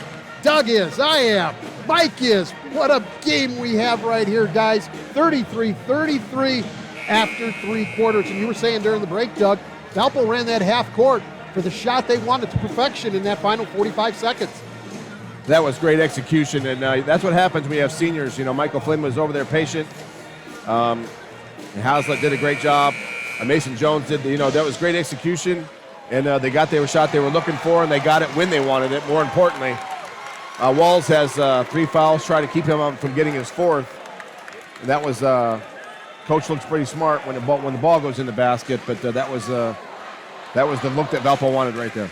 Yeah, absolutely. That's at that time in that juncture, he's the best three-point shooter on the floor, and he gets a wide open look, and it ties the game going into the fourth quarter. That potentially could be a play of the game depending on how this one shakes out. And it's your ball to start this fourth quarter. So those back-to-back possessions, this is a little run we've been talking about. So here's Flynn with the basketball. He's going to go down low to Jones. You're going to play a two-man game. Jones on the box over Mullins. Scores. Mason Jones. His ability to go over either shoulder is very impressive, and Mullins no slouch to try to get around. That's impressive work. Grayson lost the handle on the dribble. Fortunately, Guest was there to pick it up. The man to my right, Mike Jamia. To my left, Doug Nelson. I'm Jerry Siska. We're early in the fourth, 35-33. Little high-low look. Mullen goes into Sims. Puts it up over McCall. That won't go. Tapped around, out of bounds. Last touch by Sims. Yeah, great job there. Just a wall up. Wall up and hope he misses. You can't foul him there. And that's exactly what Sims did. Is he had a good clean look at it and just a little strong. Yeah, 2 feet away from the basket, you got to get points or a foul. Absolutely. That's what a coach is looking for right there. Walls gives up the dribble, so he needs help from Flynn. McCall, nearly traveled because he wanted to throw it to Haslett. Good defense didn't let him initially. Good job by McCall holding the pivot foot. Jones to the basket, score. And Brees Walls with the steal on the inbound. Gives it up to Haslett. To Walls. All the way. Splits two defenders off the glass and score. Little run Full here. timeout coming for Chesterton. We'll take one with them. 6:36 remaining. Valpo 39, Chesterton 33. You're watching Game Night on the Region Sports Network, the only game in town. As a Northwest Indiana native and a seasoned real estate professional, Stephanie Cowger at White Hat Realty Group recognizes and values the trust her clients place in her and strives every day to exceed their expectations. With a vast knowledge of the area, Stephanie can help you find the right home at the right price. When selling, Stephanie will market your home aggressively, maximizing your equity to get you top dollar. Buying or selling, it's important to have the best representation. Give Stephanie a call and start making your real estate goals a reality. Welcome back. If you're just joining us, Brees Walls just had quite the sequence. He stole the inbound pass, was able to get to the basket area, throw a floater off the backboard, and in it went. And a timeout for the Trojans, playing with poise. Doing all the little things right, playing fearlessly are some keys in this one that we've mentioned throughout the game. So Chesterton with a bit of a hiccup there. Valparaiso playing fearless in this recent turn of events. And now we have ourselves a 6-point ball game after moments ago it was just tied. Well, even before that, I mean, it was a 9-0 run right here, right? It was 33-30 Chesterton at the end of the third quarter. This is going a nice into that final spurt. minute. Yeah. So Chesterton basketball, Carson Parrish into the game, and he has the ball. Gives it up Grayson. Grayson traveling. Yeah, we talked about that earlier. If he catches it from the left, he's got to sweep to the right. Yes. You know, you got to cross over and use your pivot foot correctly. You can't catch it and receive it in the same direction. That's a hard move to do without traveling. Yeah, and you have to, right now in this fourth quarter, fundamentals reveal themselves. Fundamentals is not, got a whistle here, timeout. Yeah, they went to a little three-quarter court press, got caught in a trap. Yeah, smart timeout by Coach Coleman there. Is the big thing now is taking care of the ball and valuing the basketball. We're going to keep it right here as that was a 30-second timeout by Valparaiso, 6:21 remaining. Still a 6-point advantage to the Vikings, 39-33. At the conclusion of tonight's game, we'll name the Crowell Company's Lantern Man superhero of the game. Crowell Company's proud to recognize the superheroes on the basketball court. Stay with us after the game when we'll name the play of the game, presented by IKORCC, the Indiana, Kentucky, Ohio Regional Council of Carpenters. Learn more at IKORCC.com. And also after the game, we'll name the Region Sports Network Blue Collar Player of the Game. It's brought to you by the Region Sports Network, the only game in town. And as I was saying, true fundamentals are revealed when you put pressure. When you apply pressure, that's when you truly see how fundamental a team is, and it's doing all the little things here in these final moments of this fourth quarter. It's going to make all the difference. Has to try to split the defenders. His pass knocked away by Mullins. Guest has it, and we've got a whistle and a foul coming against the Vikings. It's the 16th foul on Valpo. They're going to be, after this possession, they'll be shooting free throws the rest of the way, Chesterton. Well, we'll see how that impacts the outcome here. Mason Jones picks up the foul, his second. Yeah, the only one who's really shot a considerable amount of free throws in this one for the Trojans has been Travis Grayson, and he's been absolutely money at the free throw line. So we'll see how this plays out. It's Grayson with the basketball. We approach the 6-minute mark. Grayson, a bump with Walls, knocked away. It'll stay with Chesterton. Again, they're letting him, not saying letting him, but Grayson is able to get to the right hand about whenever he wants to. Sims gets it. He's going to the baseline. He's blocked from behind by Jones when we got a whistle and a foul against the Vikings. And for McCall, that'll be his fourth. Yeah, luckily the foul was, I guess, on McCall there, but I mean, it really looked like Mason Jones had a clean block at that one, but they whistled a foul for McCall. Was that in the body? I guess it must have been. But if there's no foul call there, I mean, that's a huge block. That was a real nice help side block there by Jones. 2 free throws coming for Justin Sims. First one, no. Sims will get another. Sims shooting 61% from the free throw line this year. Well, that's a number, again, that's going to have to improve as his game improves. And Michael Flynn back in for Valpo as Connor McCall will have a seat for a little while with his 4 personals. 6:01 remaining, 39-33 Valpo. Again, Chesterton, number 1 in the state, 20-0 on the season. This contest for the DAC title has both come in 6-0 in league play. Walls with it, gives it up to Jones, up the floor, and that's Dalton. Jones, he's going to take it on the dribble. Now to Dalton into the front court. Is Valpo able to break the press? Great job by playing with poise there, breaking that press, getting the ball past half court. Got to value the basketball here if you're the Vikings. Nice pass inside, Walls to Jones. They're playing, Chesterton's running a little trap, and it's kind of a little early to be playing helter-skelter, like going for broke kind of stuff. They got to get stops, which they just got to calm down and limit Valpo's good shots right now. But it seemed like they're a little bit of in a hurry on both ends of the floor. Now that foul goes against Brees Walls. That's his 4th.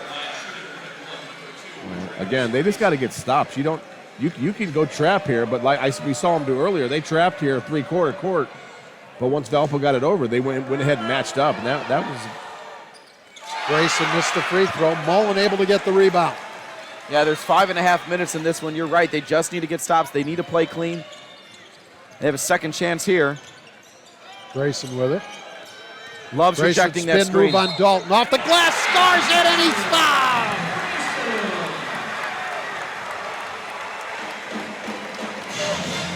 Again, if you're Chesterton, you do not have to start this trapping and pressing thing because you've got Jones around the basket who can score when if he gets it down deep.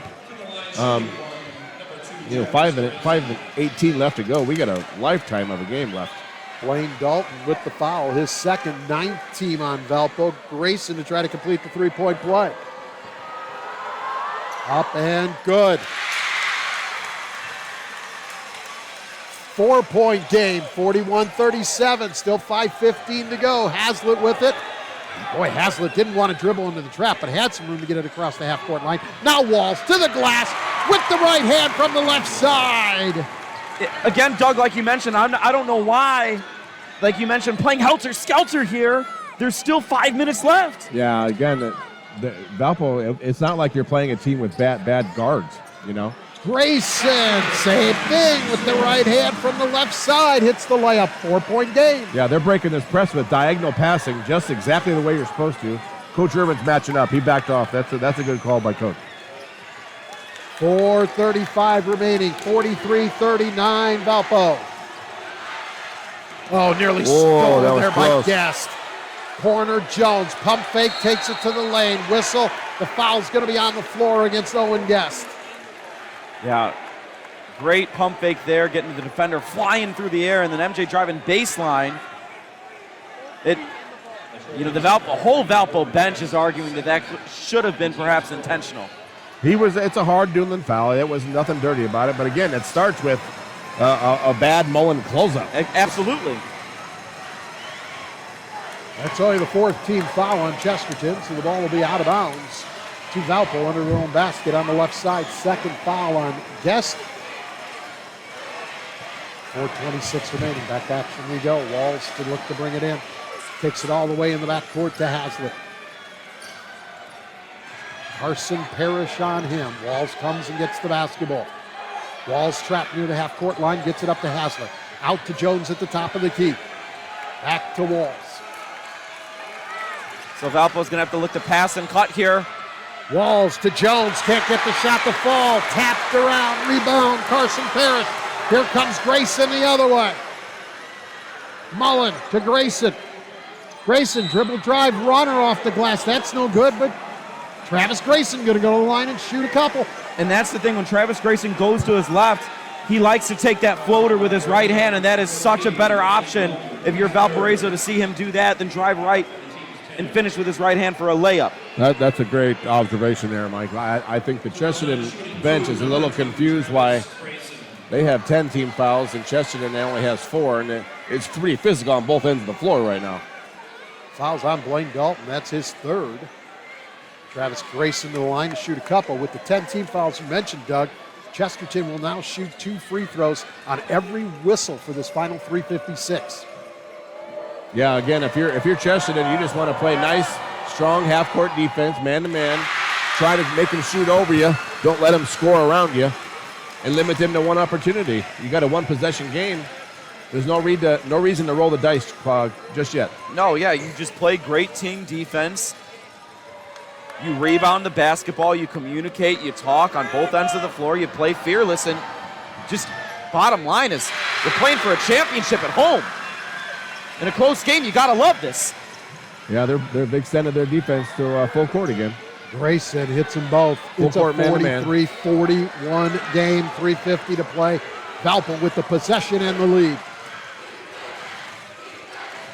Walls throws it away. Wow. Mullen going to be called with the foul, and Mark Urban can't believe it.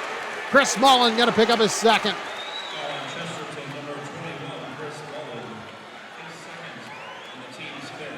It's only a second foul. And the 15, so this will be out of bounds under the basket on the right side for Valpo. I'm not saying he didn't foul him, but it had nothing to do with the steal. 100%. It was a bad pass. Walls trying to get it in. He looked for Jones first, found nothing there. So, again, going to go near the half-court line. Haslett, now Jones. Jones goes behind the back. Haslett here to the left side. Into the corner, Flynn. Flynn needs help, finds it from Jones. Jones to the top. Haslett swung around. That's Dalton. Yep, and if you're Chesterton, this is what you want to do. You just want to play strong, solid defense here and get a stop.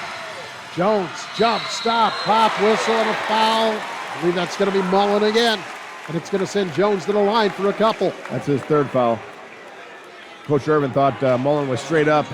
He might have been coming into him a little bit and not allowing Jones to land. But up top, he looked like he was straight up, but he was coming into him the whole time. So that's foul number 6, team-wise, against Chesterton. So now Valpo will be shooting the bonus with every whistle. For Mullen, his third team foul.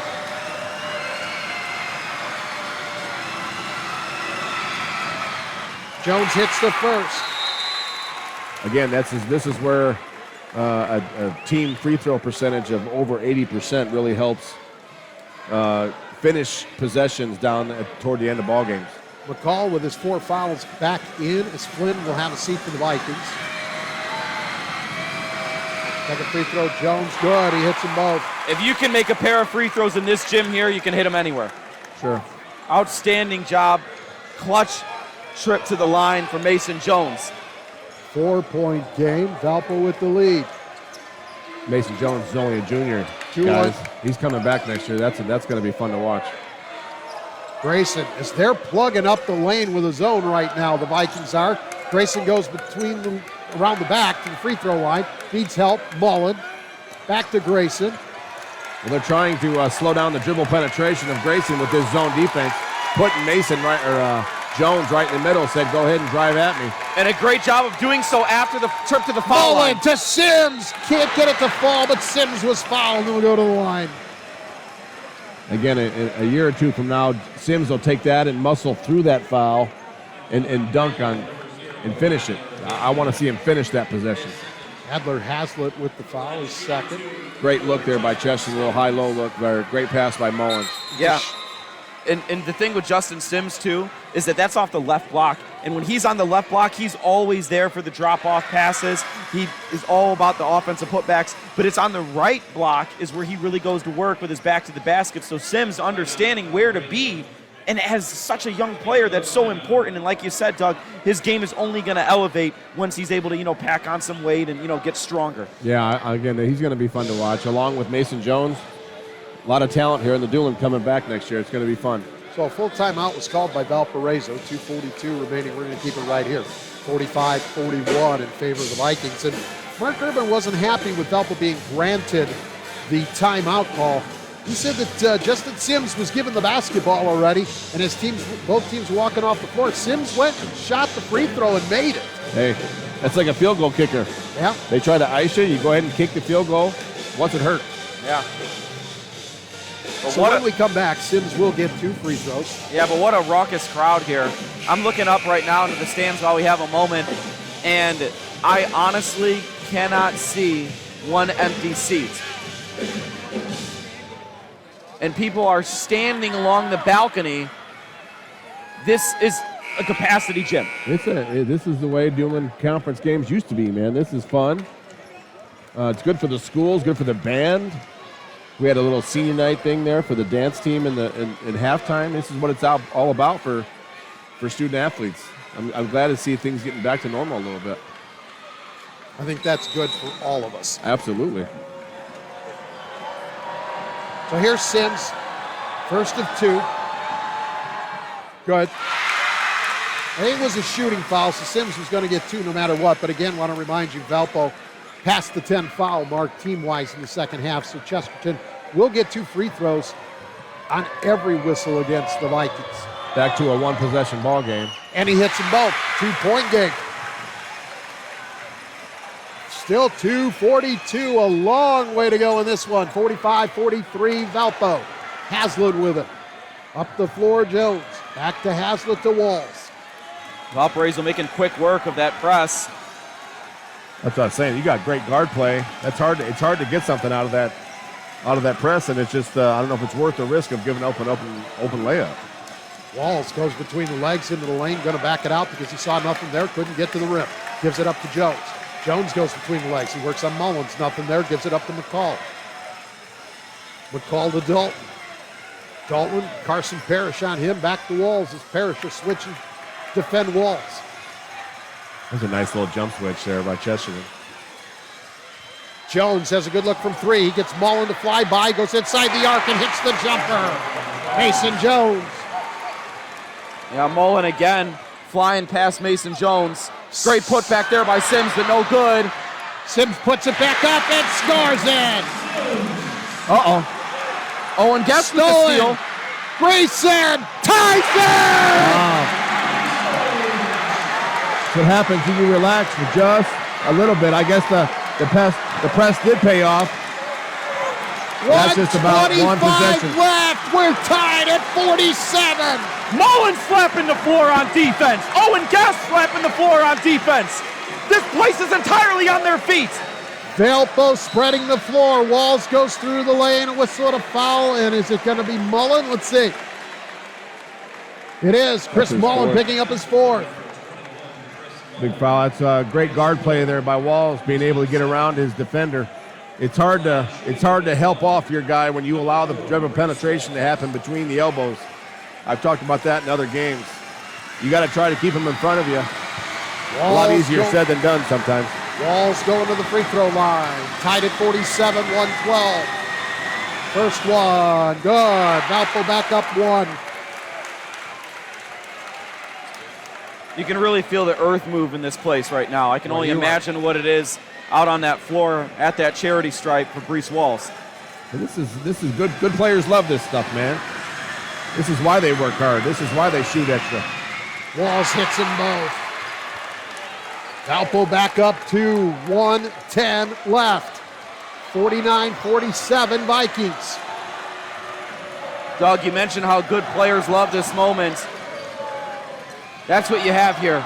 These players are enjoying this, and they're playing outstanding basketball. Grayson tried to go to Sims. Walls intercepted the pass. Brings it up the floor to Dalton. Walls gets it back. 48 seconds. Hazlitt. Walls. Yeah. And Sims with the foul is third. If you're Chesterton, at least you want to. I know they're an 80% shooting team for Valpo, and it's hard to pick a guy, but you probably don't want to pick Walls or Jones. So, I mean, I know they're all good free throw shooters, like I said, but you're going to try to find someone that hasn't had the ball in their hands quite as much. Yeah, that's definitely a factor. I mean, you can shoot a certain percentage in the season, but if you're not getting your first trip to the line until a moment like this, that makes a difference. Yeah, Urban really didn't want to foul him. Walls misses the front end of the 1-and-1. Still a 2-point game, 40 seconds. Here's Grayson. Grayson on the crossover to the basket off the glass. No, Mullen keeps it alive. Walls gets it. Great box out by McCall. Here comes Dalton. Lobs it up to Dalton. Oh my God. Too strong for Jones. Up the floor, Grayson. Wow. Foul on Walls. That's his fifth. That's lack of discipline by the Valpo guard right there. All they had to do is dribble it out, maybe get fouled. You didn't need an alley-oop highlight play. No, and Mason Jones didn't even go up to it either. I mean, I don't even think he expected that. Now he just fouled out. Yeah. Reese Walls with his fifth foul at the 24-second mark. We've got a full timeout. We're going to keep it right here. Yeah, Coach Kuhlman calls a full timeout here. Now you really got to go out and figure out what are you going to do these last 24 seconds. And if you're Chesterton, I mean, you really, really are fortunate by what just happened there. Well, again, right now you're saying if you make both, you might choose to press at this point with them having their point guard just fouled out, or you're going to play half court and let Valpo have one possession. I don't know. As my preference was always, I wanted possession of the ball at the end. Yeah. So trap, press, make something happen right now. But at the end of the game, I wanted the ball in my hands. I wanted to be able to control our own fate. So right now he's preparing. If we don't make both, if we make one, if we miss both, that kind of thing. He's going all over different strategies that might happen right now. 2 free throws will be coming for Travis Grayson when action resumes. 24 seconds remaining, 49-47 Valparaiso. So let's look at the timeout situation, gentlemen. I have Valparaiso with 1 full timeout remaining, and I have Chesterton with 2 fulls and a 30. So Chesterton can do a lot of different things in these 24 seconds, having some timeouts to work with. Yeah, again, if you're losing right now, you want to drag the game on as much as you can. If they do happen to miss one of these, maybe foul. Yeah. Send Valpo to the line, even as good as they are. But you want to try to maybe press a little bit and cause a turnover. And if that doesn't happen, then foul somebody. You need at least one of these, because then if you foul, even if they make them both, you're still in a one-possession game situation. Right. And they are shooting a double bonus. That's one of the things we also talk about is the importance of making that first free throw. And if you do have to foul, if you're Chesterton, there's only 18 fouls on you. It will be the nerve-wracking one in the bonus for whoever goes to the line for Valpo. But first, here's Travis Grayson. First free throw. Good. And just to make people aware, we talk about Valparaiso, they shoot over 80% as a team. Right now, currently on the floor, their lowest percentage free throw, the lowest free throw percentage this season for any of those players out there is 75%, and that's Adler Hazlitt. Grayson hits them both, and we're tied. Timeout, Chesterton. Full timeout being called by Mark Urban. And again, with Chesterton, are we gonna go break, or are we gonna No, we're gonna keep it right here in this one. Again, 24 seconds left, tied at 49. With Walls just fouling out, do you press? Yes. Do you trap? Yes, you do. And again, I would agree with that because I want to control my fate. And I want the ball at the end of the game. And here's the thing, like you mentioned, you want the ball at the end of the game. You trap, you press, either one of two results likely happens. Either you get the ball on a turnover or a stop, or they score and then you have time left. Yeah, exactly. But what I don't want allowed to happen is Valpo just bring the ball down and clear out for Mason Jones. Correct. And Chris Mullen's having a hard time keeping him in front all night. So you want to, again, that's just my philosophy. No. I wanted the ball at the end. And if you're Valparaiso, you're anticipating pressure. Regardless, you want to get past the timeline and you want to perhaps hold for the last shot here. If Chesterton sits back and allows you to do that, yeah. Yeah, and if they start trapping, then that's when you get into your spots on offense and you see and they've been doing a great job of that all night. But they've also had Reese Walls on the court. Exactly. So it's a huge game. We talk about depth early. Well, now look at depth late. Here we are. Chesterton going to man-to-man full court press, comes into Hazlitt. It could be a run and jump. They'll trap if they dribble. Flynn back to Jones. He's working on Mullen. 15 seconds. We're tied. 4 low. Mason Jones out there. Down to 10 seconds. Mullen on him. Jones behind the back. Step back. Pull off. That three's off. Goes out of bounds. To Valpo. Last touch by Chesterton with 1.6. Somebody calling a timeout? Timeout, Valpo. Full timeout. It'll be a full. That's their final timeout. Well, you got the stop you wanted. Mason Jones, you want your best guy taking the shot at the end. That was a poor shot selection. I don't know if I would have been happy with that shot, but maybe you at that point you want to go attack the rim. 100%. And you know what that shot is? Honestly, it's a tie game, and I can't lose if I miss. Yeah. And so you throw up a sidestep three that doesn't hit the rim, and now you're like, okay, I didn't lose. Yeah. But like you said, that's not a good shot. No. It's not. You go to the rim. You've been cooking them all night when you go to the rim. Yeah. And then you you bailed them out. You gave them that. Yeah. You let them just sit back and watch you miss. Right. And then they call that a stop. That's what you did if you're Valpo. Yeah. Well, they maintain possession of the ball because Chesterton didn't get a stop until they get the ball back. Correct. Right? So. And Valparaiso with 1.6 is inbounding the ball underneath the basket. It'll be Hazlitt to trigger the inbound pass. And now a timeout called by Chesterton. Coach Urban drew up their play, what they saw on the court. And now he's going to talk about what they're going to possibly do. Maybe a pick and roll, maybe a pick-the-picker scenario. But you got to guess that at some point that Jones is going to have the ball in his hand, a little lob situation. Yeah, I think that's probably your first look is you do a little bit like seeker action, and you set a screen and you try to get Mason Jones coming off that screen to the basket, and you throw something up like a lob, and if that's not there, then you have some action for an open jump shot that you can get off because you do have 1.6. 1.6 means you could dribble once, maybe twice, yeah, Mike. But you can catch and shoot. Oh, yeah, that too. That's plenty of time for that. Yeah, so I think that if you're Coach Kuhlman, you're drawing something up where you have 2 looks. And then whoever's inbounding it, they're seeing if Mason Jones has got that and you can throw it to him and let him play above the rim. You do. If not, then you get at least one good look. Yeah, you've got Connor McCall's got a couple threes today. You got a bunch of scorers out there. Absolutely. You have all the guys you want out there except for Brees Walls. They're going to double team Jones with Parrish and Mullen. Hazlitt trying to get the ball in. Gets it in. Blocked by Grayson.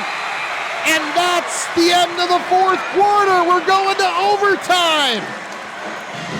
Should it be any other way? Absolutely not. We talked about Sims being able to guard on the perimeter. He might have wanted to finish a little bit more around in the lane today, but he's been a factor on both ends of the floor here tonight. Absolutely. He's been outstanding. Tied at 49. We need to take a quick break. Overtime coming your way next. You're watching Game Night on the Region Sports Network, the only game in town. Java Wave at your local Family Express is the perfect way to get your day started or keep you moving at any time. With 12 freshly ground bean-to-cup flavors to choose from, Java Wave at Family Express has just what you're looking for. .com/Java Wave. Along with Mike Jamia and Doug Nelson, Jerry Siska back with you here at Chesterton High School. We are tied at 49, headed to the first overtime. And they got it in. Dalton tried that 3 on the catch and shoot. Travis Grayson right there to block it. It was a pretty nice play. They set a screen on the perimeter, then they had Jones going to the basket for a little lob look. That wasn't there, and that's what you mentioned. They had more than one look there. Yeah, absolutely. They had more than one option to go to, and that was kind of like a quarterback going through his reads. First guy wasn't open, second, third, but that was just at that point you knew they have to catch and shoot or head fake and shoot, and Sims took advantage of that. No, and that was a tremendous job by Chesterton being able to deny Mason Jones long enough to force that look. Then that's not their primary look, and then being able to get that block and executing right down the stretch they did. Along with Mike and Doug, I want to mention Nate Ramian on production and Andrew Johnson on the video. So overtime underway as Chesterton wins the tap. Here's Grayson. You want to give it up, Parrish. Very patient here if you're Chesterton. Guest, Mullen, Grayson. Mullen for three. No, too strong, but he tried to bank it home. Nearly went. Flynn with the board. Hazlitt with the basketball. Now Dalton, and here come the Vikings. First possession in overtime. McCall with it. Don't forget McCall has 4 fouls on it. Up and no good by Dalton. Sims with the board. Get a good shot. Maybe try to get Grayson getting downhill and getting to the basket. He's been having success getting to the rim, getting to the free throw line. So maybe that's a look that you try to arrange. Sims goes to Mullen with the left hand. Can't get it to fall, but a foul. Nice high-low look there. Yeah, that's the look you wanted. Sims being able to elevate and make that pass, too. It's a good pass and a better catch right there. Yes. He's a 67% free throw shooter, but he's been pretty clutch here in his career. First free throw good by Mullen. That was 3 fouls on Mason Jones. And Chesterton has retaken the lead by 1. And if you're Valparaiso, honestly, I think you're going to want to trap here. Truthfully, I think you got to swing some momentum. You got to do this because right now it's starting to look like Chesterton's doing everything in overtime, and you want to make them think. Mullen hits them both. Trojans with a 51-49 lead. We've played a minute of overtime. But you got to get a basket in order to do so. Yeah. If you're Valpo, you just want a good possession. Yep. Hazlitt with the basketball. Gives it up, Jones. Jones working on Mullins at the free throw line. Hits it. We're tied. Mason Jones. And here it comes. I'm thinking you got to go pressure here. Well, they're playing straight man to man. Yeah, they are. There's a high-low look again. Sims pass. Great deflection. Tapped. Hazlitt comes up with it.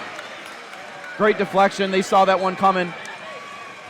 Got to fake a pass, make a pass, Michael. Yep, little fundamentals. Jones between the legs at the free throw line. Kicks to the corner. McCall pump fakes, drives. Cut off. Jones for 3. Hit it! Mason Jones! And Valpo up by 3. 2 minutes remaining in the first overtime. It's 54-51. In overtime, stars shine bright. Mason Jones.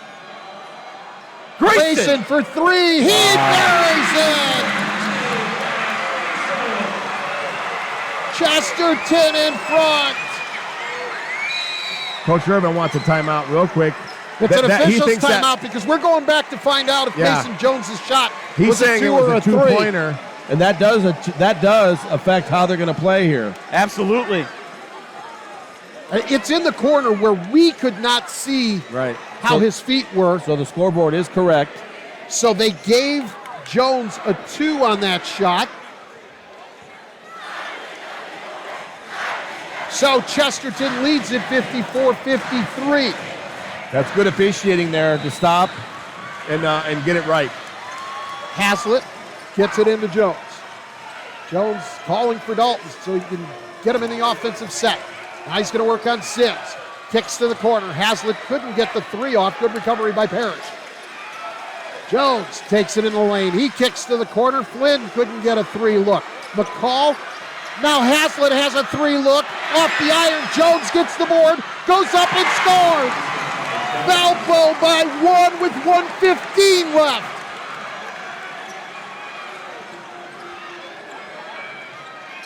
(55-54) Vikings.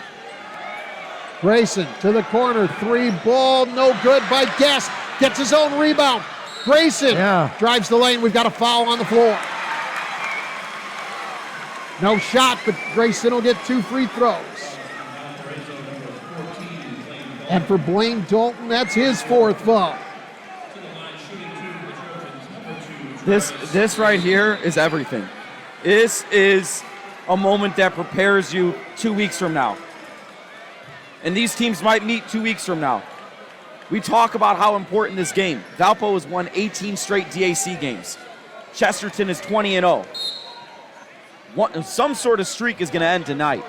But really, these two teams have an opportunity to really prepare for 2 weeks from now when it really matters most. Tell these kids it doesn't matter, Mike. What's that? Tell this gym it doesn't matter right now. No. Grayson hits it. We're tied. I'm agreeing with you, Mike. Yeah. But there's not a person in here that thinks that this doesn't matter. This is awesome. No, yeah, and I'm not trying to underscore. No, I got you. I agree. Yeah, but you want to talk about what? Imagine it next week or in 2 weeks, how this game's going to go. Yeah.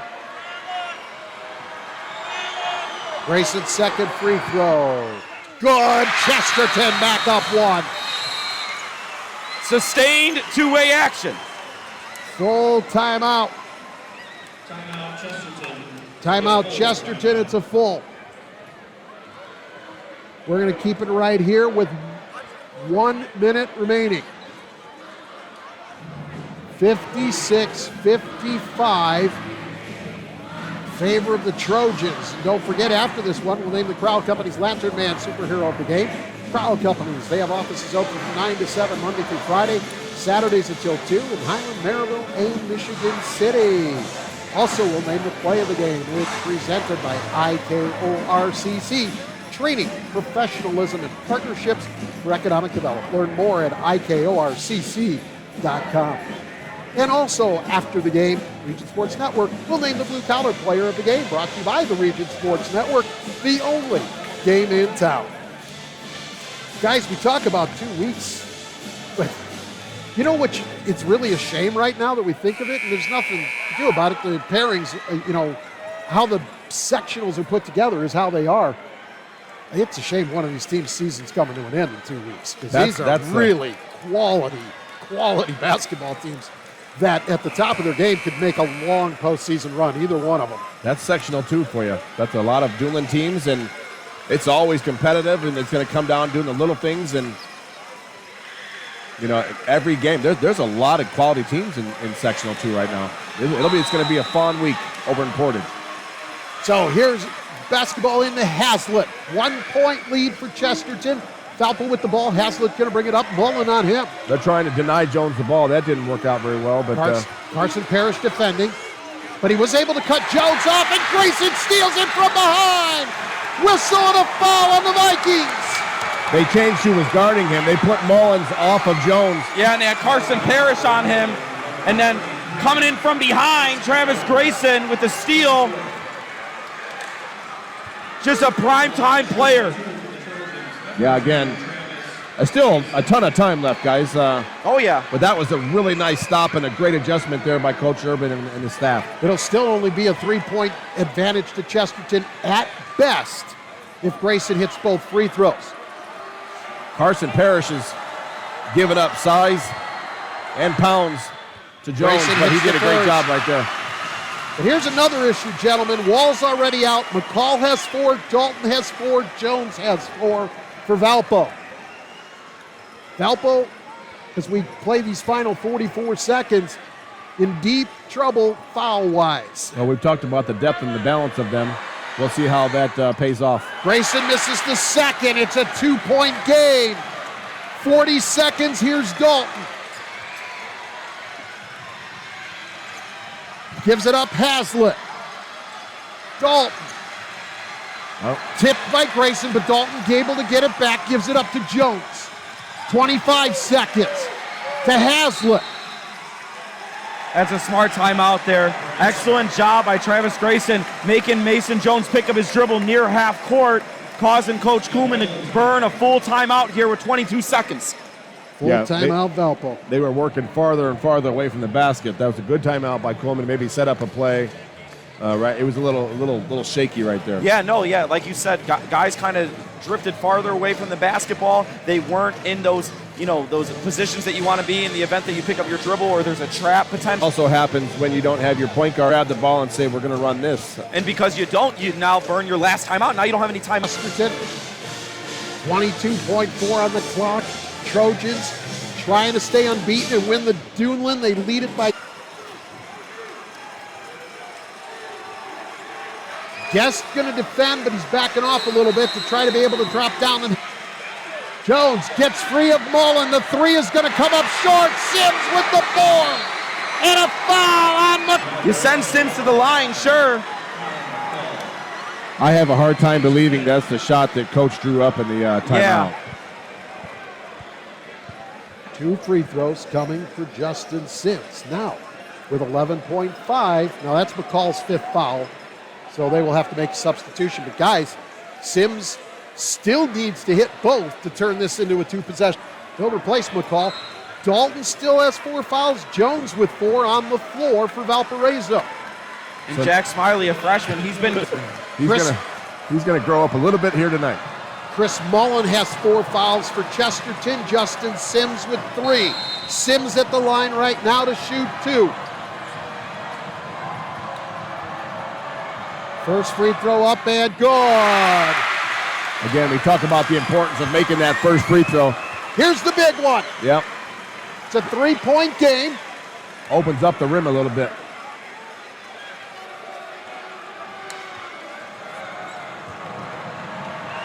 Second one up, and that's no good. Tapped around. Over the back. Yeah. It's not the worst thing that could happen. No, it honestly isn't. Because you're sending him there. He can only get 2 points as opposed to 3. Exactly. Carson Parrish picks up the foul, his first. And that's the 9th team, so it's also a 1 in the bonus.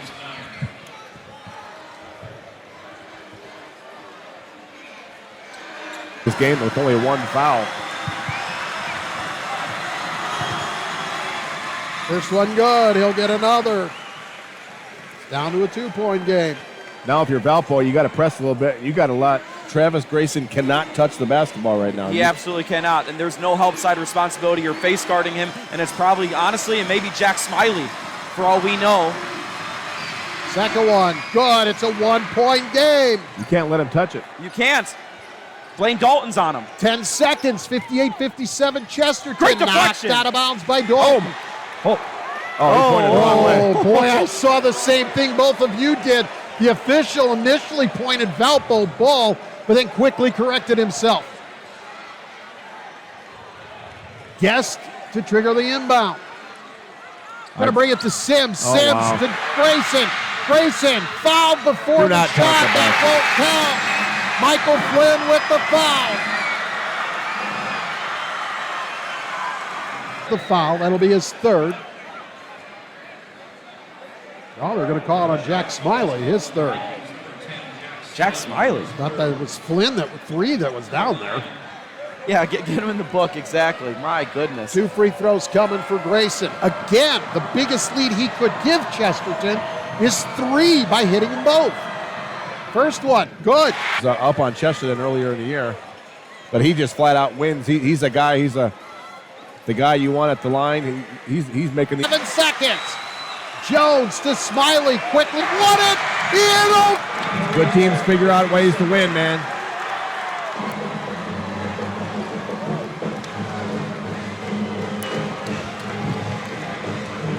Valpo will put this game in the archives and use this film in a couple weeks, as you mentioned. Somewhere along the line, there's a pretty good chance these two are going to be playing each other somewhere in sectional 2. We're going to keep it right here for the moment.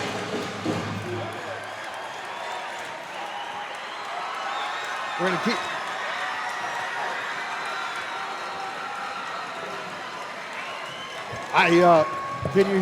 Can anybody hear me?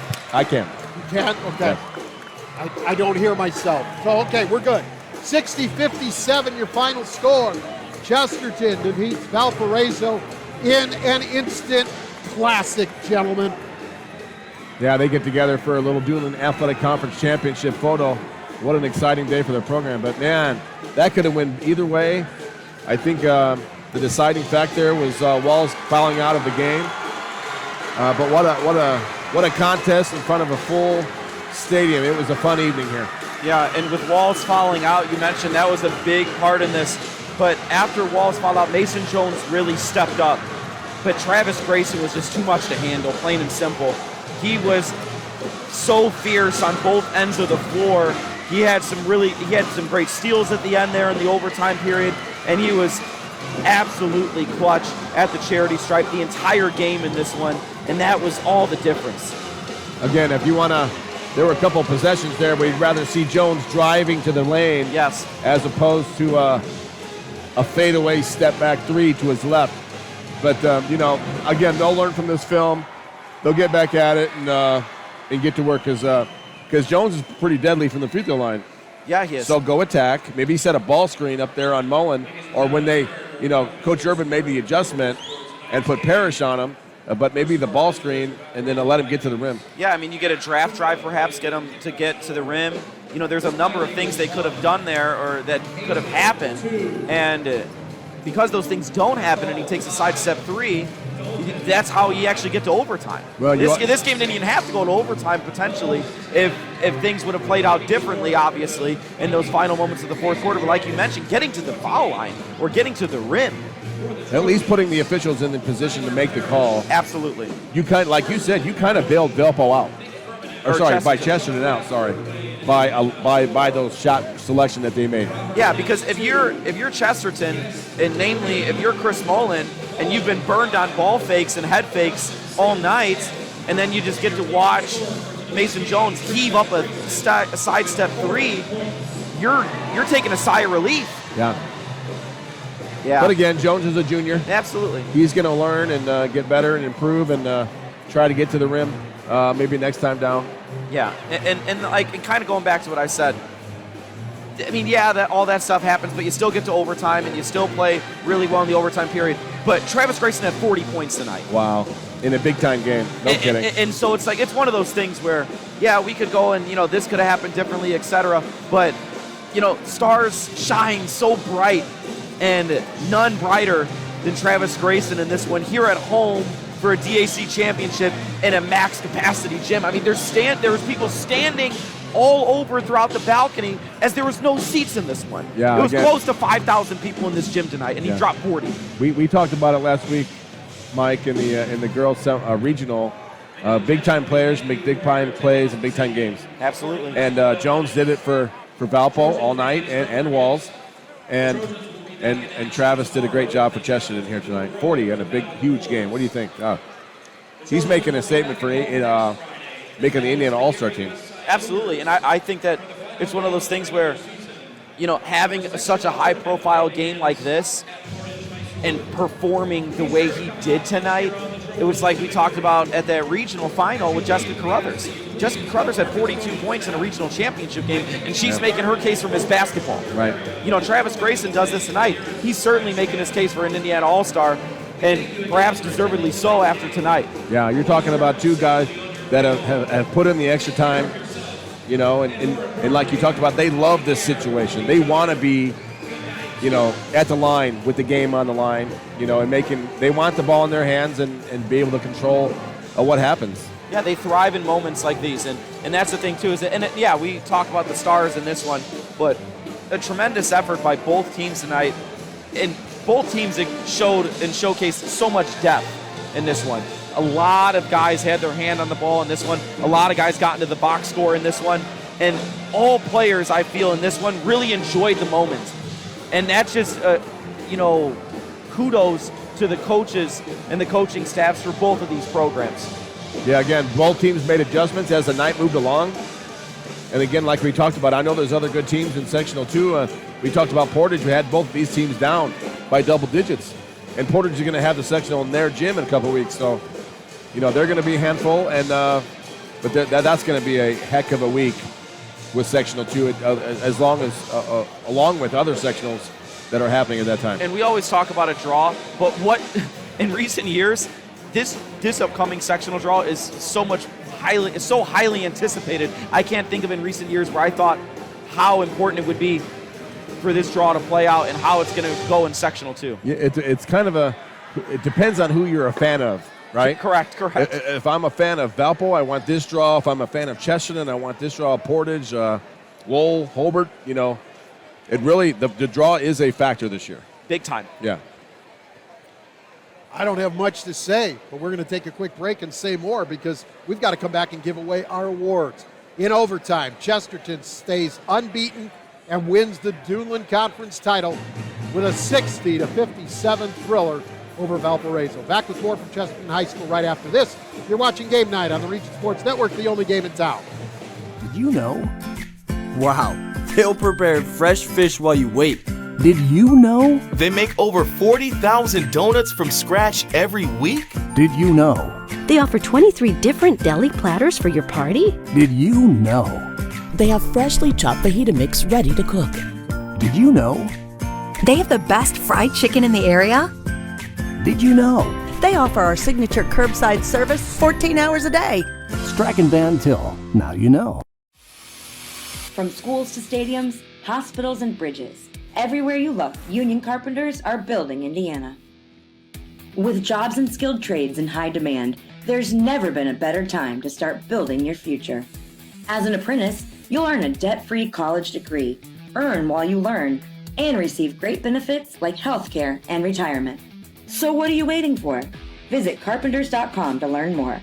Visit carpenters.com and start building your future today.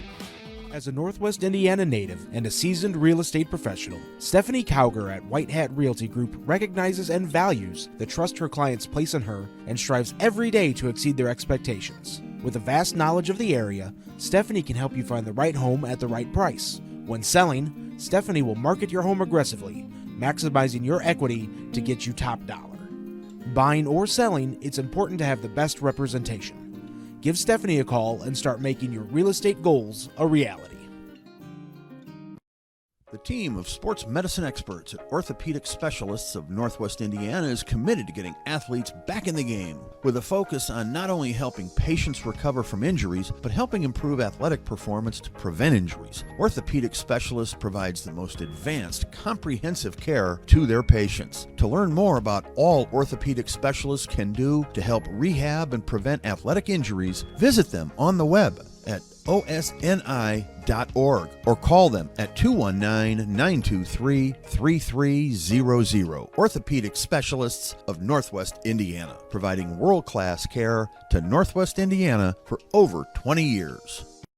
Blythe's Team Sports in Valparaiso is a leader in athletics apparel and equipment sales. With in-house production including screen printing, trophies, embroidery, and more, Blythe's can help you to create the perfect look. For more information, visit them online at teamblythes.com. Blythe's Team Sports in Valparaiso, where the athletes shop. Along with Mike Jamia and Doug Nelson, Jerry Siska back with you here as the celebration and mingling continues. Band continues to play to celebrate Chesterton's 60-57 overtime win over Valparaiso. Time to name the Crowell Company's Lantern Man Superhero of the Game. Crowell Company's proud to recognize the superheroes on the basketball court. Crowell Company Lantern Man Superhero of the Game tonight was, gentlemen, Mr. Travis Grayson from Chesterton. He had, 40 points? 40 points, and he hit 20 of 23 from the free throw line. Yeah, he also had some timely steals when they were running around trapping and kind of a run and jump situation, and that's what guys do. They make plays when they have to. And so that is your Lantern Man Superhero of the Game, Travis Grayson of the Chesterton Trojans, with his 40-point performance tonight. Crowell Companies, they have offices open from 9 to 7 Monday through Friday and Saturdays until 2 in Highland, Maryville, and Michigan City. Time to name the play of the game, presented by IKORCC, the Indiana, Kentucky, Ohio Regional Council of Carpenters.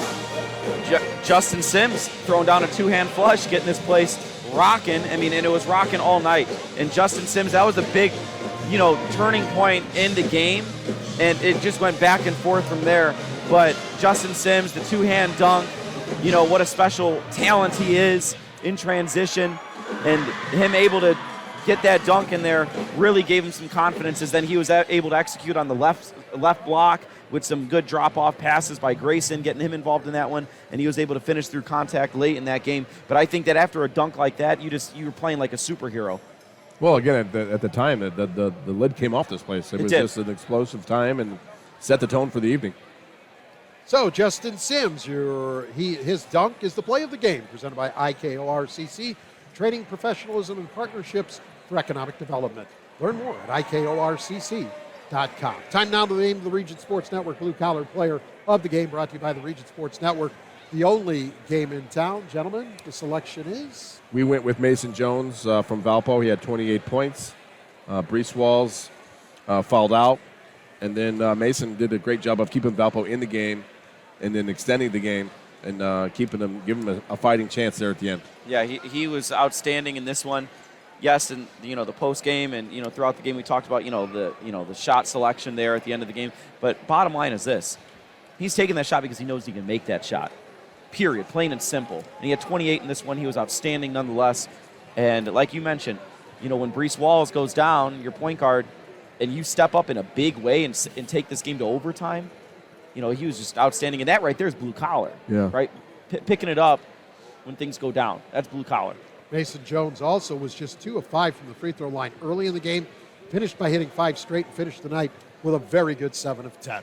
And that's strong. So your blue-collar player of the game tonight, Mason Jones of Valparaiso, his 28-point effort, along with his all-around play in tonight's game against Chesterton. The player of the game brought to you by the Region Sports Network, the only game in town.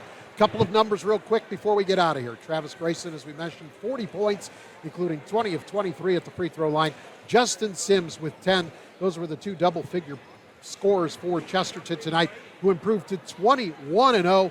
They win the Newland Conference with an unblemished 7-0 mark, and they got to strap it right back up because they go to Boone Grove tomorrow night before closing out the season here against Westside next Friday night. Chesterton, a very, very good 26 of 34 at the free throw line this evening.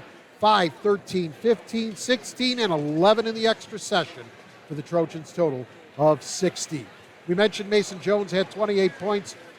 Brees Walls also had 10. Those were the 2 double-figure scores for Valparaiso. The Vikings 11 of 17 from the free throw line tonight. They fall to 18-4 on the season. They finished DAC play at 6-1. The Vikings just 1 game remaining. They'll be at Hammond Central next Friday night to close out the campaign. So there's some of your final numbers. We have some folks to thank. The executive producer of the Region Sports Network is Chris Ramirez. Our coordinating producer is Nathan Laird.